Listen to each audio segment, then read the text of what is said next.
et bienvenue dans Certains l'aiment à chaud, l'émission qui débriefe les films enfermés jusqu'au bout de la nuit. Il m'entraîne au bout de la nuit. Qui ça Ah, je connaissais pas cette version, c'est génial. Mais ça va couper dans les langues, mais... Il y a toujours un DJ qui fait qui ça dans la soirée. C'est pas dans l'original, mais... Et tout le monde qui répond. Alors, tu sais, les soirées DJ où ils passent les démons de minuit, hein, c'est pas trop de notre âge. Vous l'entendez, notre démon de minuit, Thierry est là. Mais pas du tout, ça revient, les démons de minuit. Ça restera toujours. Tu as début de Malheureusement. soirée, C'est comme le mille Macarena. images. Ouais, mais je veux dire, ça revient chez les gens cool, quoi. C'est qui les gens C'est cool une question de point de vue. Alors, nouveau débat. Qu'est-ce que Alors les vous gens cool l'entendez, ce n'est pas Cathy Guetta, mais c'est Léonore. Alors, un casque sur les oreilles quand même, hein, ça peut se faire. Nous avons également notre couple infernal, notre couple passionné. Itchy Scratchy. Ils s'aiment et ils s'engueulent, ils se détestent. Marwan et Ellie. Salut Marwan. Salut. Ça va mal finir. Juste un croc, tu meurs. Oh mon dieu, le vieux couple. Chapi, chapeau. C'est plus Chapi et Chignon du coup là. Ça va Marwan? Juste qu'on distingue les voix d'Ellie et Marwan, juste. Marwan. Oui. Ouais, ok, très bien, ils ont Ça va décidé de bien. me faire chier. Vous les reconnaîtrez, vous les distinguerez au cours de l'émission, c'est pas grave. Ah là là, on a eu des films très intenses, il faut décompresser. Vous allez comprendre dès que je vais vous donner le sommaire. Vous avez lu le titre de l'épisode et la description. Donc vous Avec savez Kelly, on a refait Malcolm et Marie. C'était Marie, moi j'étais Malcolm. Il faut savoir qu'ils nous l'ont fait en direct. Ils nous ont fait alors on va vous refaire le film, vous allez voir. J'ai dit, ok. J'attends toujours le merci, Matt, d'ailleurs. Hein. Je te fais toujours la tête. Hein. Après, cela dit, on a entendu quelqu'un qui hurlait dans la rue et qui refaisait le troisième film, et je crois bien que c'était Yassa. Bon, ce que j'ai fait, il ne s'entend pas, mais je viens de tirer la langue à Thierry. Vous l'attendez, celle. Ah bon, on entend que moi. Un rire aussi long que le film de Baker. Oh. La SRF du podcast, la sans rire fixe. Ouais, je me balade au gré des blagues. Voilà. Merci. Je savais Yes. pas comment finir Non, cette non, phrase. mais c'est pas la peine de finir, c'est pas la peine de finir. Ça faisait longtemps qu'on t'avait pas vu. Mais Hello. c'est un grand plaisir et tu viens Ouais. pour des films que tu adores, tu vois, des films Ah oui, où ça non, parle mais beaucoup, là, du film là, avec des je suis discours. remontée, là, je suis à fond, je suis à bloc. Ah ouais. Aujourd'hui, thématique débat nocturne, huis clos nocturne même, Confession nocturne, même. confession nocturne. Grave. Mais C'est toi, faut que je te parle. Pour la miniature Éléonore, faudra mettre ça. Mais tellement. Avec aujourd'hui au programme Malcolm et Marie, vous l'avez entendu, de Sam Tu pouvais Levinson. dire Marie et Malcolm, ça fonctionne mieux. Hein. C'est pas que Marie et Marie. hein. Tu pouvais dire Ellie et Marwan aussi. on va jamais finir cet épisode. Voilà, donc sur Netflix, sur la plateforme concurrente Prime, One Night in Miami de Regina King. Ah là, il n'y a pas de blague là. Là, tout de suite, là, non. On On essaie de se On On réveiller les de laisse la pour sieste. après. Bah, la blague, c'est l'existence du film. Waouh, waouh. Ça tire à belle réelle. Allez, Allez. l'hypercute de sortie directement. Ça, on vient presque à regretter qu'elle ait du succès avec Watchmen. Oh non, putain. Oh, Mais c'est là. excellent, Watchmen. Hein. Et on finira avec une plateforme dont on n'a pas encore parlé dans cette émission, la plateforme Henri de la Cinémathèque française, La nuit juste avant les forêts de Hugo Becker. Là, Pas de blague non plus. voilà, avec un personnage enfermé dehors, mais nous en Pas de dirons blague, plus camarade. tout à l'heure. Ça commence tout de suite.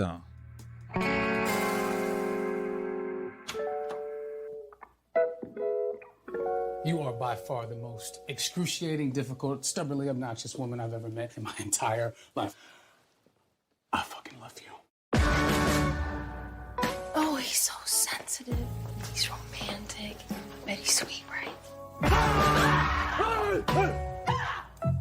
Well, I mean, yeah. When he's not being an emotional fucking terrorist. Oh. I love the way you see the world, Marie.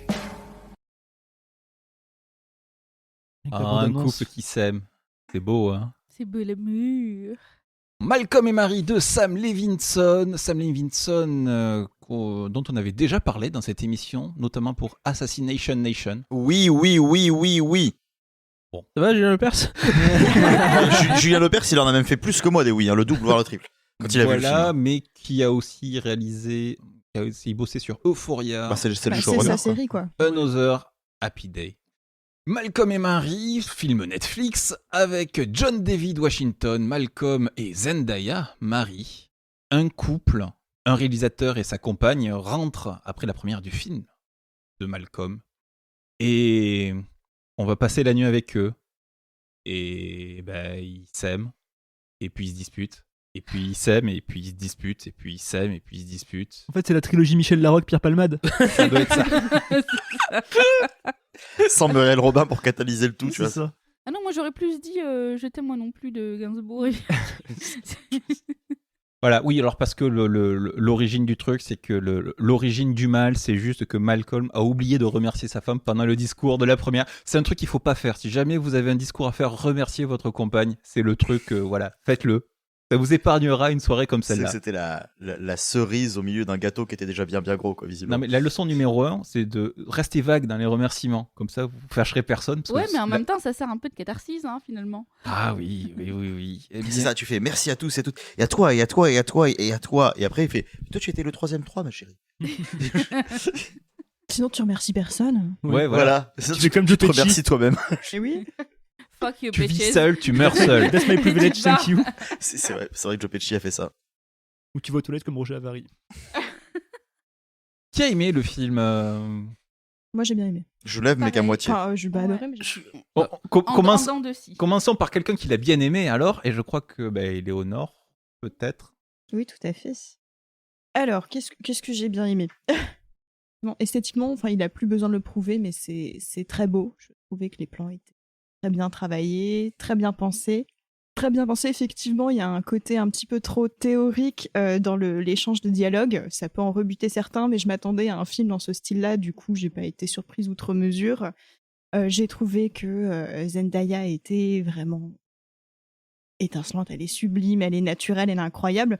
Mais ce qui pose un petit peu un problème dans le sens où John David Washington sonne en général assez faux. Et on sent très bien que Sam Levinson avait décidé de toute façon de calquer sa caméra sur Zendaya et pas sur John David Washington. Et du coup, ça crée un espèce de déséquilibre dans le film. Mais en soi, j'ai passé un bon moment, je suis vraiment rentrée dedans. J'ai trouvé la bande-son très agréable. Le film réinvente pas grand-chose, c'est pas un chef-d'œuvre, mais j'étais très bien devant, quoi. Thierry aussi. Ouais, moi j'ai plutôt bien aimé, mais avec quelques réserves. Après, c'est des réserves, j'imagine, sur lesquelles on pourra peut-être même se retrouver. Je suis assez d'accord pour dire que Zendaya est absolument fantastique. Et à la fois, c'est une énorme qualité pour le film, à la fois, c'est un léger défaut, parce que du coup, même dans la prise de parti du film par rapport à la dispute, Sam Levinson a déjà choisi son camp dès le début, et il n'est pas en train de nous dévoiler des combats d'arguments. Il est clairement en train de nous dire voilà une personne qui a tort, voilà une personne qui a raison, et on va vous le prouver. Et ça se ressent peut-être un petit peu trop vite. Et justement, par le côté quand Zendaya, quand Marie du coup s'énerve, elle s'énerve pas dans une espèce d'hystérie totale, elle est quand même dans le calme, parce qu'elle a juste à débiter ses arguments, et des fois elle s'énerve un petit peu plus, mais quand par contre Malcolm essaye de dire ce qu'il a à dire, c'est forcément avec du gros forcing, ça passe, et justement c'est tellement exagéré qu'on sent que il fait tout ce qu'il peut pour descendre de son pouls de gras, parce qu'il peut pas vraiment le défendre. Et c'est pas tant un défaut que ça non plus en soi, mais moi j'ai trouvé ça très réaliste dans la façon dont les disputes sont amorcées, dans le genre où les gens hurlent dessus, alors qu'ils pourraient juste se poser pour discuter, mais qu'à partir du moment où la colère commence à prendre, on hurle tout ce qu'on peut, et il y a des passages que j'ai trouvé très marquants, dans des passages où il se pose et qu'il lui fait mais je peux te détruire à des arguments, et qu'il se pose et qu'il lui dit des trucs exprès pour lui faire mal. Et ça, c'est des choses que moi j'ai souvent ressenti quand je me suis disputé avec des gens, où on va ressortir des choses qui n'ont rien à foutre là, et qui sont voilà. J'ai trouvé intéressant la manière de narrer la dispute. Les dialogues sont sympas, mais des fois un peu trop écrits, clairement.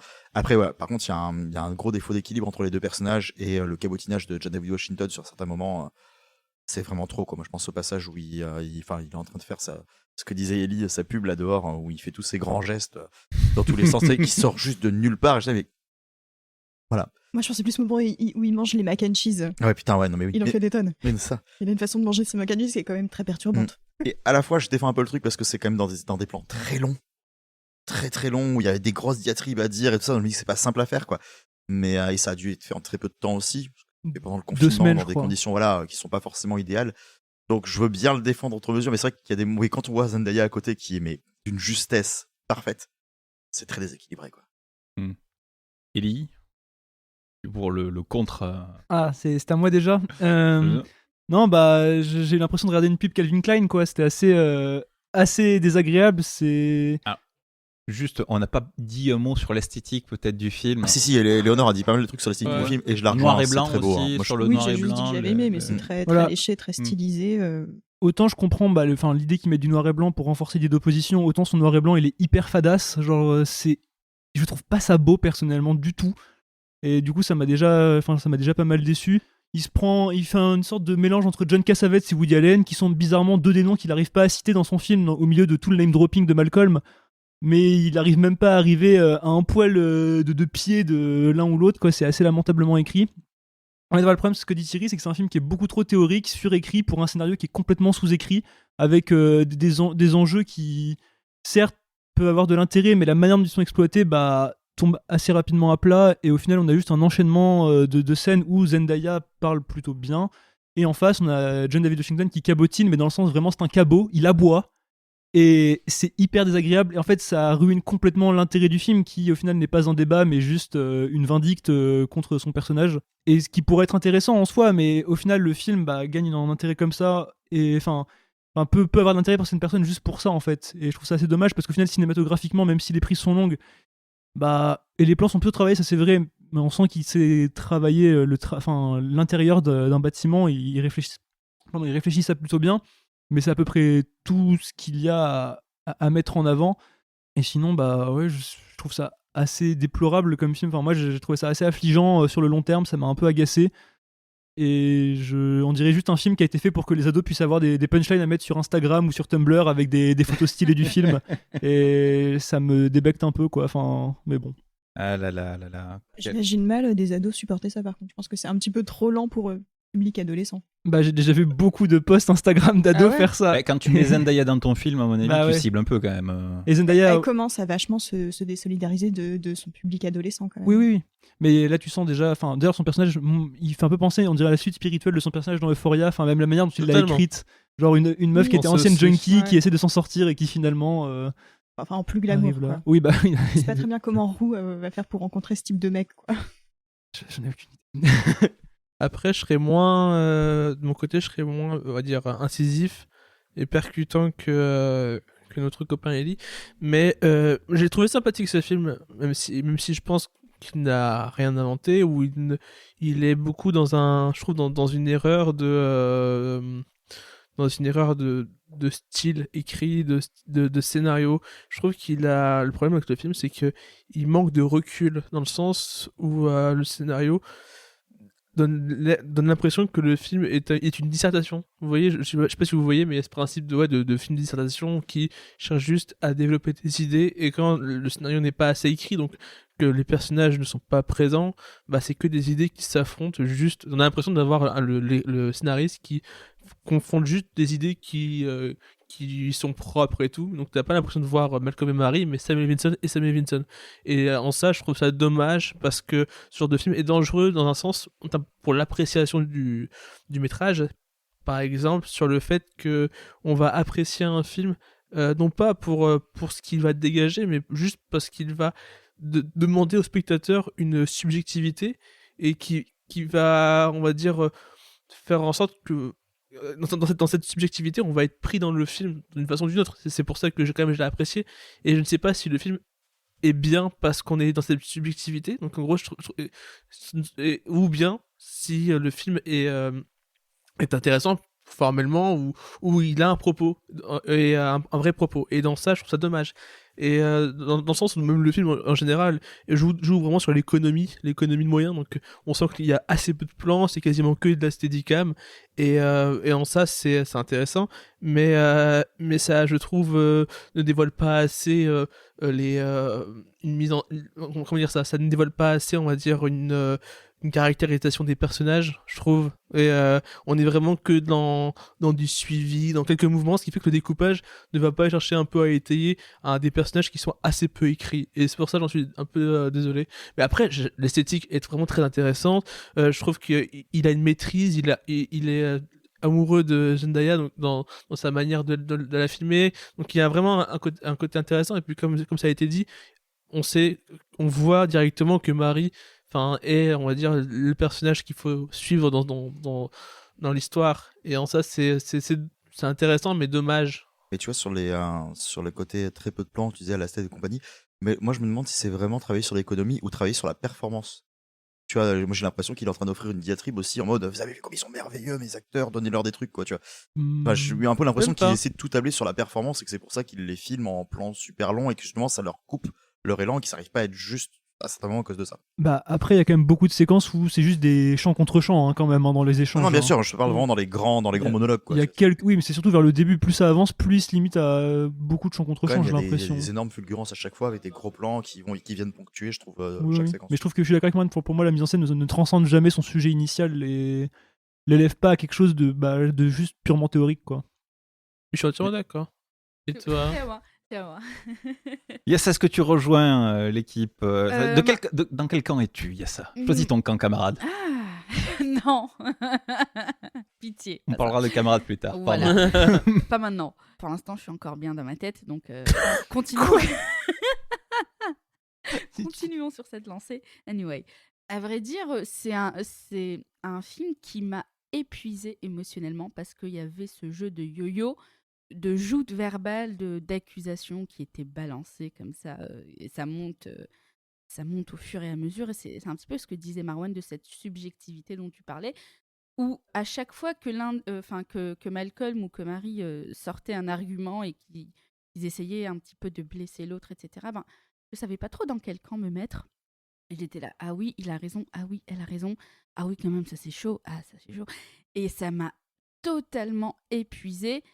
Après, il y a quelque chose que j'ai pas pu m'empêcher de faire, c'est de le mettre en parallèle avec Come Rain, Come Shine. Donc, je sais pas si vous vous souvenez, c'est le film coréen. C'est plus tempétueux que comme Rain Come Shine quand même. Voilà, Celui qu'on non, avait mais- parlé dans l'épisode pluie, C'est ça, Ouais. exactement. dont on avait parlé. Et du coup, de voir ce déchirement qui, au fur et à mesure d'ailleurs que j'ai trouvé très intéressant, c'est que au début en fait la dispute commence tranquillement, ça monte, et en fait plus ils se disputent, plus ils se mettent à nu, plus ils commencent à sortir des vérités, plus ils perdent de vêtements. J'ai trouvé ce petit lien assez. Alors ça marche que pour Zendaya, ça. Ah non, mais lui aussi il commence par enlever sa veste et Pas puis au il même enlève la point, mais bon. cravate. Non, c'est ah oui, Bah, c'est pas même. C'est juste qu'il a plus de C'est vêtements. pas- C'est ça. C'est Oui, ça. voilà. Donc, et voilà, et puis à la fin, c'est un petit peu la résolution. Ce que j'ai trouvé aussi, quelque chose qui a vraiment, je pense, desservi le film, c'est la colorimétrie, parce que noir et blanc, je veux bien, hein. Par contre, c'est totalement désaturé, et il y a juste vraiment un seul plan que j'ai adoré. Celui sur les macaronis. Oui, bon, c'est vrai que j'ai Il eu y un avait Alors, petit juste peu deux un- faim. plans. J'ai eu un petit peu faim, je suis allée me faire à dîner après, mais anyway. Non, en fait, c'est le moment où Malcolm sort dehors et puis on a un plan sur la petite Je colline. pense aussi, ouais. Ouais, et en fait, on a une saturation du noir et blanc avec les arbres. Il y a une lumière qui sort de derrière les arbres et qui donne une couleur super noire, super profonde aux arbres. Et donc, ça contraste en fait avec le blanc qu'on a. Et j'ai trouvé que ça faisait fantastique. Et je commençais à m'imaginer en fait tout le film avec ce contraste-là. Et je pense que ça aurait donné une patte de plus, parce que c'est vrai qu'on est plongé dans des dialogues du côté de Malcolm qui sont assez nombrilistes, et on ressent quand même un petit peu, on ressent un petit peu voilà, la patte du réalisateur qui a un message à faire passer derrière, même si le personnage de Marie est quand même très bien écrit aussi. Mais après, c'est trop fourni en fait, j'ai l'impression. Mais ça veut donner une impression de joute verbale, mais qui est, pour moi, qui est épuisante en fait. Mhm. Trop. Mais vas-y. Je voulais profiter que tu parles du noir et blanc Mm. pour faire un très gros coup de gueule, et je sais pas si pour vous c'est le cas, sur les films en noir et blanc sur Netflix. C'est que moi, en gros, quand je les vois, de mon côté, je suis pas seul, mais je sais pas vous, mais de mon côté, en gros, quand je vois un film en noir et blanc, ou même un film en général, en noir et blanc, c'est insupportable, c'est qu'il y a une sorte de compression de l'image où t'as peut-être 2 mégas, on va dire, d'envoi du film, ce qui fait que t'as des sortes d'artefacts dans l'image, ou dans les noirs, qui fait que l'image est vraiment cradingue, même si c'est du Full HD, même si tu le télécharges. Et de mon côté, ça me saoule, même Romage, enfin j'ai voulu le revoir dessus, je vais l'acheter, mais ce que je veux dire, c'est que t'as ce côté où vraiment, enfin, en couleur ça passe et tout, mais en noir et blanc c'est très très difficile donc de vraiment voir le film. Moi, sur ma montre connectée, je l'ai pas remarqué. Je sais pas vous, mais ouais, voilà, donc c'était assez insupportable. Moi, je suis assez mitigé sur ce film, parce que moi, je vois un petit film qui coche des cases pour aller récupérer des récompenses, genre, c'est très intimiste, on filme sur les acteurs, on parle de cinéma, et puis en même temps, il y a une dispute de couple, hein, c'est très intense, donc je vois ça, je vois je vois les schémas, et puis derrière, ben, je trouve ça très artificiel, et il y a rien qui m'intéresse vraiment. Il y a ouin les critiques aussi, donc on a le réal qui est, ouais, non, mais ce côté-là, avec le réal, donc comme il revient d'une première, il a discuté avec les critiques et donc il est en train de s'imaginer ce que va dire la critique de LA Times. On pourrait traduire par Télérama chez nous, par exemple, ou les Inrock. Et donc il est en train de se dire oui, ah là là, oui, c'est un réal black, du coup, c'est social et tout. Et on revient dessus dans le film et on lit la critique qui est quasiment mot pour mot ce qu'il a dit une demi-heure plus tôt. Et Ça sent le vécu. c'est pas ça, mais le truc c'est que le film fait 1h46 et il se répète énormément et il est en boucle sur ces schémas. Pour se moquer, on regardait une vidéo sur des chiens qui s'engueulent et puis ils s'arrêtent de s'engueuler, puis ils se re-engueulent et puis ils arrêtent de s'engueuler, puis ils se re-engueulent, ils arrêtent de s'engueuler. Le film c'est ça, c'est bref. Le film aurait pu se terminer en une demi-heure, seulement il répète le schéma pour pas apporter grand chose de neuf, hélas. Et puis les acteurs, non, moi, moi j'ai pas été vraiment retourné par les acteurs, je les ai pas trouvés très très bons. Il y a un moment où Zendaya sort, elle fait, il y a un cliffhanger à un moment, il y a un moment il y a un retournement, il y a quelque chose de disruptif qui se passe dans le film à un moment, et en fait non, elle joue pas forcément au top à ce moment-là, mais c'est fait exprès. Enfin, c'est justifié. Pas plus, il y a une scène avec un couteau, voilà.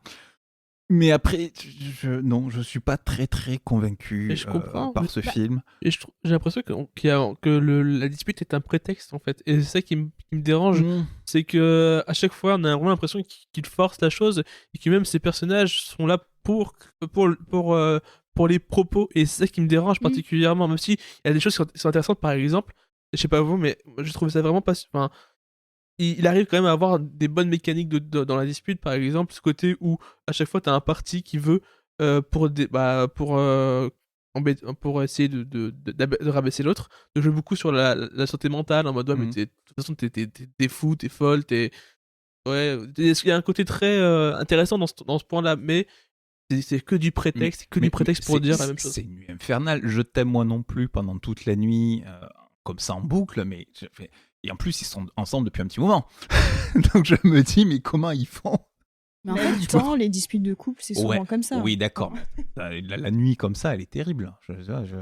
En fait, tu disais, en fait, moi, ce qui me dérange un petit peu là-dedans, c'est que Malcolm, il a un discours. En fait, il dit que c'est pas un réalisateur intello, voilà, qui cherche pas forcément à faire passer de messages juste parce qu'il est noir, etc. Le problème, c'est que il sort ses phrases et tous ses monologues à un moment donné qui sont centrés absolument sur le métier de réalisateur et de ce que ça représente. Mais en fait, il les déclame, quoi. C'est-à-dire qu'il n'y a pas une... C'est déclamé, c'est pas joué, tu vois. Donc après, je sais pas si... J'allais y venir aussi, mais c'est vrai que c'est bien que t'en parles, merci. Il y a un côté très théâtre filmé. Oui. Ah oui, carrément. Oui. Toute l'émission, c'est ça. Hein. Alors que, à contrario, en fait, Marie, quand elle critique un petit peu justement son statut de réalisateur et ce qu'il attend de tout ça, ben en fait, c'est dilué justement dans le ressentiment qu'elle a à son encontre vis-à-vis de son traitement. Donc en fait, lui, c'est très manichéen, alors que elle, c'est vraiment très humain, c'est mélangé. Mais le traitement à de ses la caméra sentiments, joue aussi pas mal là-dessus, tu vois. Au final, quand on disait que la caméra était vraiment en train d'épouser les formes de Zendaya, il y a ce côté-là et ce côté où David Washington est obligé de jouer comme au théâtre et du coup d'en faire au plus pour exister dans un cadre qui n'est clairement pas adapté pour lui. Oui, il est souvent flou, il est souvent à la limite. Enfin, clairement, c'est l'histoire de Zendaya, quoi. C'est ça. Mais on parlait vite fait. Alors en soi, tu vois, moi c'est vrai que ça me dérange pas tant que ça se répète, puisque c'est vrai que c'est un schéma logique, c'est ce qu'on se dit, une dispute dans ce genre de cas. Tant que la personne qui a commenté l'attaque, là en l'occurrence Zendaya, ne sent pas la satisfaction aussi d'avoir obtenu au final, pas forcément ce qu'elle voulait, mais en tout cas une prise de conscience, voilà, de la part de son partenaire, ben ça va se calmer un petit peu, puis elle va se dire non, c'est pas assez, donc elle va y retourner. Donc forcément, ça se répète et ça prend un palier supplémentaire. Après, je trouve que dans la manière dont c'est montré, oui, bah ça donne un effet très répétitif qui est assez désagréable et qui ne sert pas forcément le film, même si il sert une certaine logique. Après, pour ce qui est du message, moi, je le trouve hyper intéressant, mais c'est dommage qu'il soit montré de cette manière. Et ça, c'est ce qui m'a vraiment énervé. Parce que j'ai eu l'impression que Sam Levinson, au-delà du fait quand il parle des critiques aussi, où on sent que, alors je sais pas trop quelles ont été les critiques par rapport à Euphoria, je crois que c'est assez dithyrambique en général. J'ai plus l'impression qu'il répondait des fois aux critiques qui étaient faites sur Assassination Nation. Quand justement, même Malcolm me dit oui, il y a des moments où j'écris sur les femmes et on me dit qu'en tant que mec, j'ai pas le droit de le faire. Et il y a plein de trucs où j'ai l'impression qu'il ressortait des trucs qui ont dû forcément lui être dit pour un truc qui était aussi touchy que ce film-là. Et en fait, j'ai l'impression que le message du film cherchait aussi à dire d'un personnage qui est arrivé, donc le personnage de Marie, qui disait clairement le petit entre-soi masculin, c'est terminé, quoi. En fait, arrêtez de vous regarder le nombril. On est aussi là pour exister, on est là pour avancer tous ensemble, et vous regardez trop depuis trop longtemps. Moi, c'était pas mal ça le message, en fait, et c'est ce qu'elle essaye de démontrer. Et pas que par le remerciement, par le côté, en fait, on n'existe pas à vos yeux. Il y a que vous, et vous êtes dans votre entre-soi depuis trop longtemps, ça suffit. Et je pense qu'il veut mettre un peu l'industrie en emphase. Mais montrer de cette manière, avec lui qui va finir vraiment à genoux à lui dire merci, merci, merci, en mode vraiment, je vous ai donné une leçon, ça m'a vraiment agacé. C'était pas obligé d'aller jusqu'à ce côté-là, quoi. Par contre, ce que j'ai trouvé absolument génial, c'est de mettre dans la bouche de Marie le discours que Malcolm aurait dû avoir quand elle fait cette longue diatribe sur merci parce que ceci, merci parce que je t'aide à... Voilà, à la fin. Le dernier... Ouais. Ça, franchement, parce que en vrai, ça ouais, tu parlais du Lego Movie, pardon.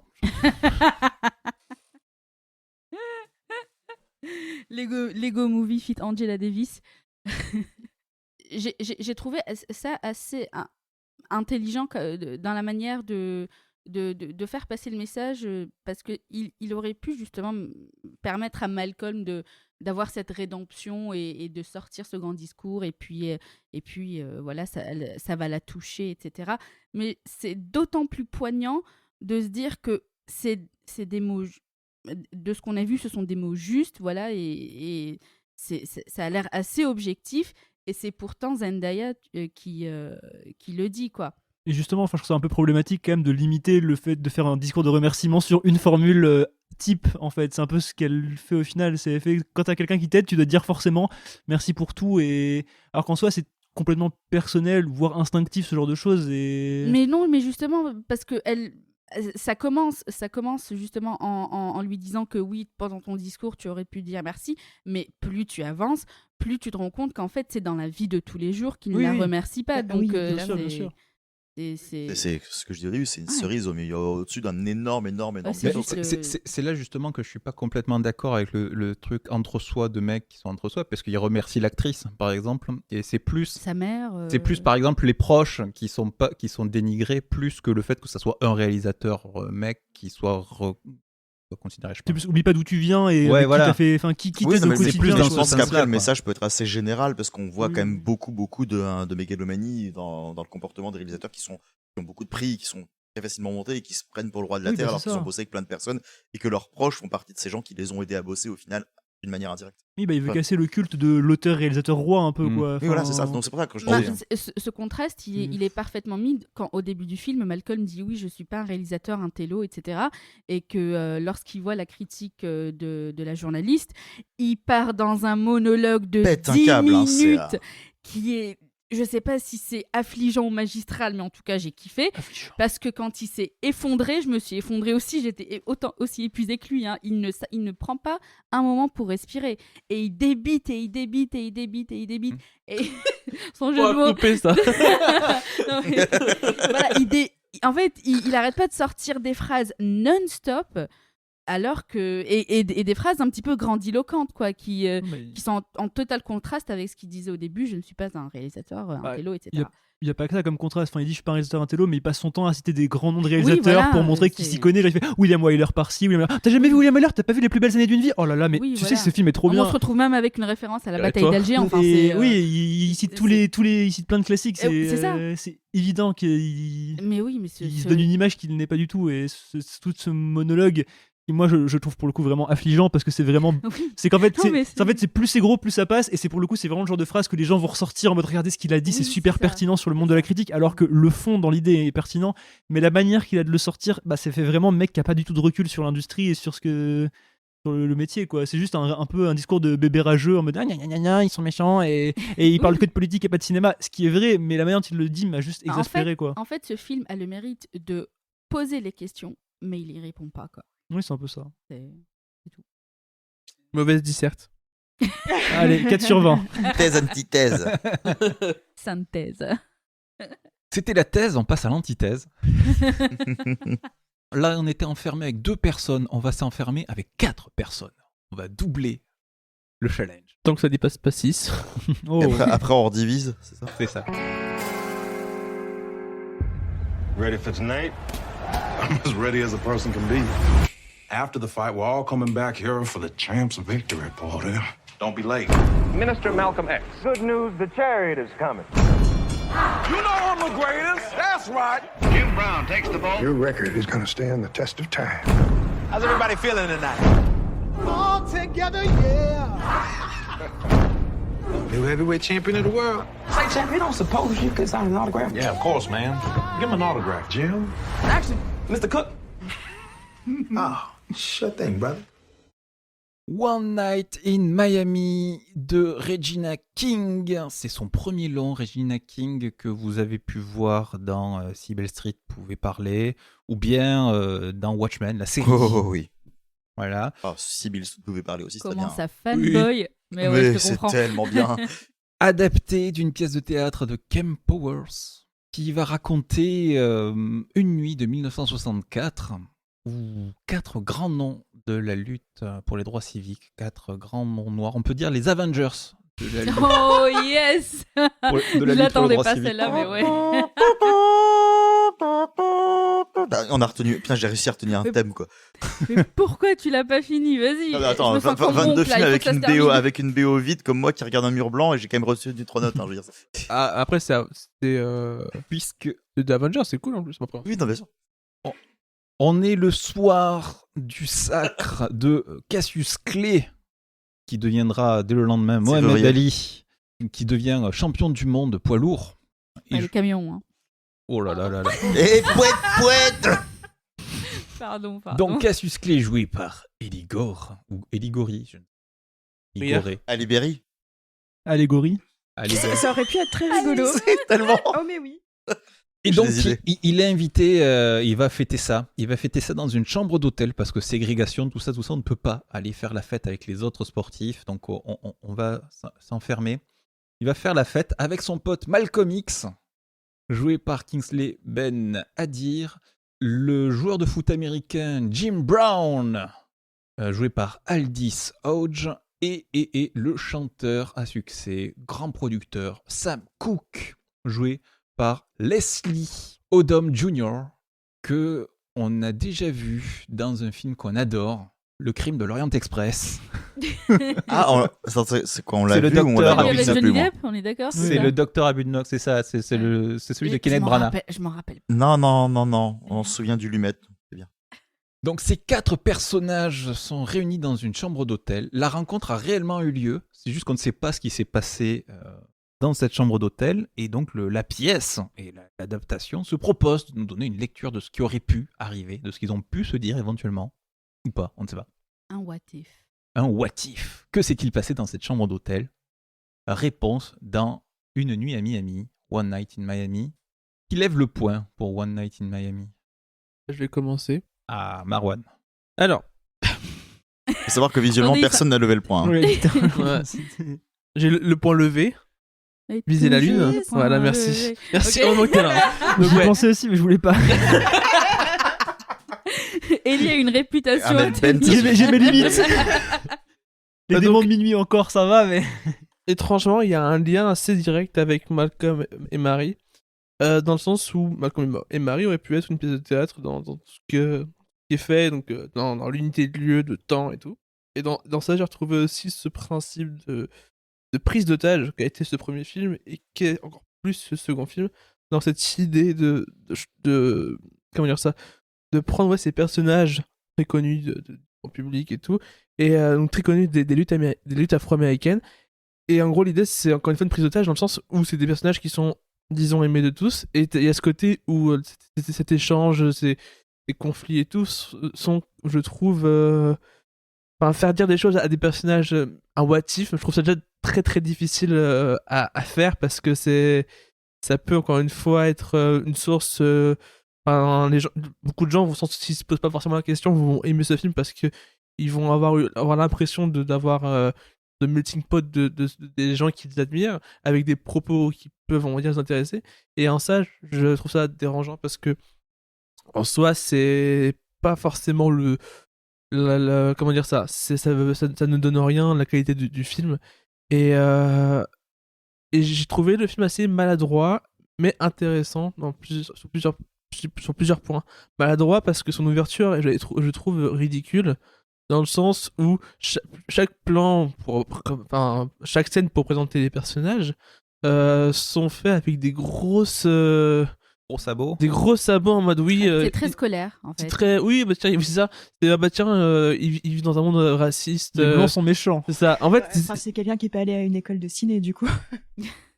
Oui. Mais c'est ça en fait. À chaque fois, il y a ce côté où chaque personne a son moment où il vit le racisme et puis après il se retrouve et puis en fait c'est très didactique parce que bah tiens il y a la secte qui je sais plus quoi. La secte ou le groupe religieux, la nation de l'islam. Voilà, la nation de l'islam qui est bizarre et le rapport des personnages, je le trouve très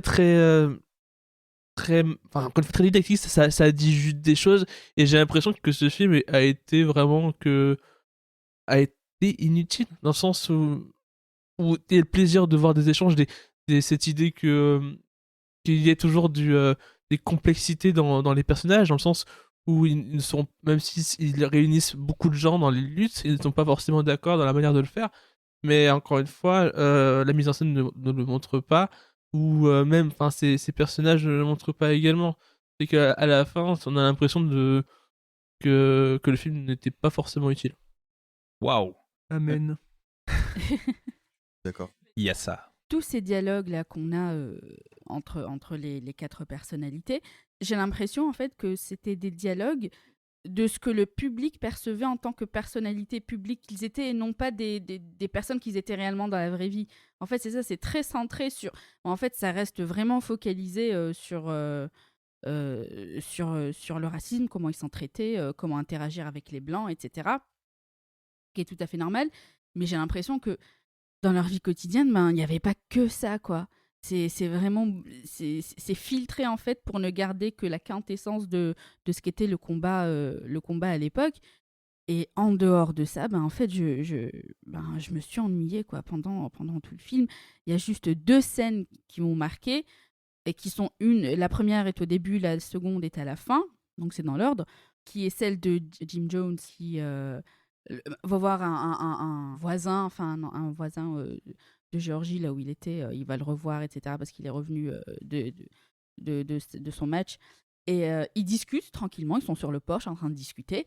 Et puis la petite fille du monsieur vient le voir et lui dit voilà, il y a un meuble à déplacer. Et donc le monsieur se lève, avance, et Jim Jones propose de l'aider, de lui filer un coup de main. Et là, mais c'est tellement casual, c'est tellement tranquille et smooth. Et il lui dit, mais tu sais qu'on ne permet pas aux Noirs d'entrer à l'intérieur de la maison.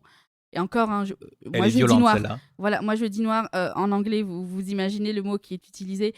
Et la claque que je me suis pris, je me dis, mais c'est pas possible d'être aussi gratuit, quoi. Et moi déjà, j'étais vraiment outrée. Et puis j'ai commencé à me dire, mais justement, comment est-ce qu'ils vivaient? Peut-être qu'ils le vivent aussi encore aujourd'hui, les gens qui se prennent ça en plein dans la figure. Et puis, la deuxième scène qui m'a vraiment touchée, c'est la scène de fin. C'est quand Sam Cooke commence à chanter A Change is Gonna Come. Et puis, on a des images sur Malcolm X et ce qui arrive. Et j'ai juste eu des frissons parce qu'en fait, c'est amené par un discours où Sam Cooke, en fait, est un petit peu en colère et jaloux parce qu'il entend la chanson de Bob Dylan et se dit qu'il aurait aimé avoir écrit quelque chose comme ça. En fait, c'est un petit build-up. Quand il chante The Times They Are Changing. Oui, c'est ça. Et en fait, c'est un petit build-up comme ça qui a l'air totalement anodin, mais en fait, à la fin, je trouve que ça fait un assez bon climax. Voilà, alors c'est les 2 scènes qui m'ont vraiment marqué. Tout le reste, que ce soit la manière de filmer, que ce soit les dialogues, franchement, pour moi, c'est totalement anecdotique. Voilà. C'est vrai que la première scène, elle mérite d'être intéressante dans le sens où il y a cette idée de... En gros, cette idée de prévenir qu'en fait, tout n'est pas noir, tout n'est pas blanc, et qu'en gros, il y a des gens qui ont ce racisme intégré, mais qui se pensent amis quand même des noirs. Et ce côté-là qui est intéressant, c'est que il n'y a pas que les gens qui détestent que les noirs, il y a ce côté où ils sont quand même bien dans ce confort de... Jim Jones le dit à un moment donné, il préfère carrément les gens qui sont ouvertement racistes parce que il sait un petit peu à quoi s'attendre que les gens qui te caressent dans le sens du poil et qui derrière te foutent un coup de hache dans le dos, quoi. Et c'est ça le problème du film, c'est que au lieu de juste laisser cette image qui est intéressante, il a besoin de le répéter que c'est un problème. On sait très bien que c'est un problème et que les personnages-là n'ont pas besoin de le répéter. Justement, à l'ouverture, c'était suffisamment fort pour susciter une réaction chez les spectateurs parce que moi, franchement, je me suis pris une grosse claque dans la gueule quand j'ai vu ça. Et le truc, c'est qu'on sait qu'on est dans une Amérique, dans un temps ségrégationniste, on connaît le contexte un minimum. Mais le fait de le voir aussi brut, c'est un bon moyen d'aborder le film. Mais c'est juste qu'en fait, on se perd dans des dialogues, dans des pseudo-représentations de ce qu'étaient les personnages. Et finalement, je pense que ça dessert le film plus qu'autre chose. Donc, alors, je me doute que les scènes d'intro où justement où on voit le joueur de foot se faire rembarrer à l'entrée du sudiste, ou même Sam Cooke, les anecdotes qui leur arrivent chacun de leur côté, ou Malcolm X qui est en train de quitter la nation de l'islam aussi, parce que bon, tout n'est pas tout blanc, tout n'est pas tout noir justement. Et cette scène-là, en fait, oui, c'est un bagage culturel qu'on devrait... Je pense pas que ce soit dans la pièce, puisque ça se passe hors de la chambre, et j'imagine que la pièce doit se faire doit se faire en huis clos. Et oui, donc du coup, ce côté explicatif, tu trouves qu'il est en trop, qu'il est... où de la pièce ou tu parles des scènes individuelles? Ce côté explicatif, les scènes individuelles ne sont pas dans la pièce. Enfin, j'imagine, je ne sais pas, j'ai pas vu la... Bah non, justement, c'est un petit peu ce que je préfère, parce que l'interaction des 4 personnages, je trouve qu'elle est... je vais pas dire bancale, mais je veux dire qu'elle est fade. C'est pas très fluide et ça n'apporte en fait on n'en apprend pas plus sur les personnes, parce que moi je regarde un film comme quatre figures emblématiques comme ça qui se réunissent, j'ai envie d'avoir un truc en plus. Je suis désolée, mais quand on se renseigne un minimum et qu'on a une idée des combats qu'ils ont menés, j'apprends pas grand chose, je veux dire, je vais lire la page Wikipédia et puis voilà, je vais regarder des discours de Malcolm X et puis voilà quoi, ça n'apporte rien de plus. Je suis d'accord, c'est qu'en fait il manque juste le vivant de ce que peut être une pièce de théâtre en fait. Et le truc c'est que lorsqu'on adapte une pièce de théâtre ou quelque chose comme ça, le truc qui doit dépasser la captation filmée, c'est le cinéma. Et s'il manque le cinéma, ça ne reste qu'une captation filmée. Et ce qui est dommage, c'est qu'en général, quand il y a une sorte de tentative de film comme celui-ci, bah, s'il n'y a pas ce cinéma-là, il n'y a pas cette proposition de mise en scène qui peut, on va dire, sublimer ou raconter vraiment quelque chose, là, ça devient que de l'explicatif et c'est dommage. Ou de la tentative d'échange entre des personnages qui ont un rapport différent sur ce qui peut être le changement par rapport aux Afro-Américains. On va peut-être laisser un peu tout le monde parler. Voilà, laisser... voilà. Élie, qu'est-ce que tu as pensé, toi, de ce One Night in Miami? Oh là là. On pourrait juste s'arrêter à cette espèce de jeun là qui nous a fait. C'est pas... Non, mais en fait, je suis un peu d'accord avec ce qui a été dit déjà par Marwan et Yassa. Je trouve que c'est un film excessivement vain. En fait, je suis un peu d'accord avec l'idée de Marwan qui dit que ça peut presque être dangereux. En fait, c'est un film qui, pour le coup, un peu comme Malcolm et Marie, est quand même purement théorique. Là, on est même sur de l'hypothétique, c'est-à-dire qu'on fait dire à des gens connus des choses qu'ils n'ont pas vraiment dit. Et du coup, il y a même presque un danger que des gens croient que c'est la vérité absolue, sachant que le film commence par un gros panneau « Inspired by True Events », comme pour rappeler, regardez, c'est peut-être vrai ce qui s'est passé, alors qu'en vrai, pas du tout, ça se trouve, ils ont juste pris une bière et dormi, quoi. Jouer au Scrabble. Ouais, c'est ça, ils ont fait une belote, je sais pas, on a peut-être qu'il y avait vraiment J'aurais préféré voir ça, Ou alors, il y avait peut-être vraiment de l'alcool et des filles, on sait. Ouais, on sait pas probable. Ils disent qu'il n'y en avait pas, mais bon. On sait pas ce qui s'est... Vraiment, on a aucune idée de ce qui s'est passé, et du coup, ça rend un peu cet échange de d'1h40 assez particulier, en fait, parce que trouve qu'il développe quelques réflexions intéressantes, notamment il y a tout un moment où on a un débat entre Malcolm X et Sam Cooke sur la manière de militer, en fait, entre Malcolm X qui est vraiment dans une espèce de manichéisme pur et dur et frontal, et Sam Cooke qui dit que lui, même s'il ne fait pas de texte forcément engagé de prime abord, bah, il a une autre manière de combattre les inégalités à travers son système de production, etc. Et pendant un quart d'heure, je trouve que là, pour le coup, on a une réflexion assez intéressante qui joue bien justement sur l'image de ces deux personnages. À part ça, on a Cassius Clay que j'ai adoré voir parce qu'il fait le clown pendant tout le film. Ah, c'est le comic relief. Hein, mais il est très bon. L'acteur est vraiment très très bon dans ce registre, mais il m'a fait un peu rire. Et en fait, c'est juste grâce à lui que je pense que je me suis pas assoupi ou que j'ai pas sombré devant le film parce qu'il arrive à maintenir une espèce de quota de bonne humeur dans le film comme ça. Mais sinon, bah, ça n'a aucun intérêt intrinsèquement parlant en termes de cinéma. Enfin, c'est Regina King qui filme des gens qui parlent dans une chambre moche et sur un haut d'hôtel moche ou sur un parking pas intéressant. Enfin voilà, il y a rien de spécialement notable dans le film. Et quand ça se termine, on se dit ouais, tout ça pour ça. Et je suppose que on va dire que les acteurs étaient bons. Pour le coup, c'est à peu près le seul truc qu'on note. C'est pour le coup, c'est encore plus que Malcolm et Marie. Pour moi, c'est un vrai film à performance pour le coup. On insiste que sur ce que les gens disent et la manière qu'ils ont de le dire parce qu'ils ont 4 registres à peu près différents, quoi. Donc voilà, je sais pas à qui c'était vraiment destiné, ce que Regina King voulait faire passer. Il y a un côté politique évidemment, mais je trouve pas ça très pertinent, ni très subtil, ni très intéressant dans la manière de le faire, ni même dans l'écriture. Donc ça fait un peu un pétard mouillé, quoi, on va dire, alors qu'il y a une belle promesse. Voilà, exactement. Ce film pourtant nommé aux Golden Globes, tout ça. Sérieux Oui, non, il est très nommé, mais comme c'est un des favoris pour je compte pas aux honte, États-Unis, je sais pas combien il y a de nominations, de prix ou de trucs aux États-Unis. C'est un film qui a été présenté à Venise. Il y a eu l'avant-première à Venise pour la Mostra. D'ailleurs, c'est la première réalisatrice noire. Et ils aiment bien sortir l'anecdote. Oui, c'est un petit peu pour ça qu'elle est aussi mise en avant. Enfin. Oui. À être présentée à Venise, voilà. Et puis donc aux Golden Globes, elle est nommée donc Best Director, Best Performance pour Leslie Odom Jr. qui joue Sam Cooke, du coup, et aussi Best Original Song pour Speak Now, Leslie Odom. Mais c'est vrai que c'est marrant parce que l'on peut faire un lien avec Malcolm et Marie dans le sens où pour le coup la manière dont le film va être abordé par beaucoup de critiques, c'est par le fait que c'est une réalisatrice noire qui parle de ça d'un point de vue politique, et c'est exactement ce que Malcolm dit dans son gros monologue, et malheureusement j'ai un peu peur que le film soit essentiellement retenu car c'est Regina King, une réalisatrice noire, qui fait le film. Et dommage parce qu'en plus des réalisatrices noires, il y en a sûrement des très talentueuses, et du coup voilà. Et du coup là il y a un gros, ça va recréer des problèmes en termes de visibilité. C'est un peu l'effet Kamala Harris, quoi. C'est chiant, quoi. Mais voilà, c'est pour ça que le film est vraiment presque dangereux, vraiment, même d'un point de vue de l'industrie, au-delà de ce qu'il raconte, et c'est un peu... Éléonore, toi, oui, c'est le degré zéro de la mise en scène. Que ce soit la manière dont est filmé les textes qui sont réellement sortis de la pièce de théâtre, ou elle a posé sa caméra sans qu'on sache exactement le pourquoi du comment, ça n'a aucun sens. Il n'y a aucun moment où les acteurs peuvent vraiment vivre dedans. Alors j'imagine qu'ils sont bons, moi je ne l'ai pas vu parce que du coup j'ai eu l'impression qu'ils étaient toujours bloqués par une mise en scène mal foutue. Que ce soit les ajouts en plus qui n'avaient rien d'intéressant, qui étaient déjà vus, mal filmés. Alors moi, pour savoir, quand j'ai lu le pitch, je me suis dit qu'elle allait partir sur un truc très conceptuel.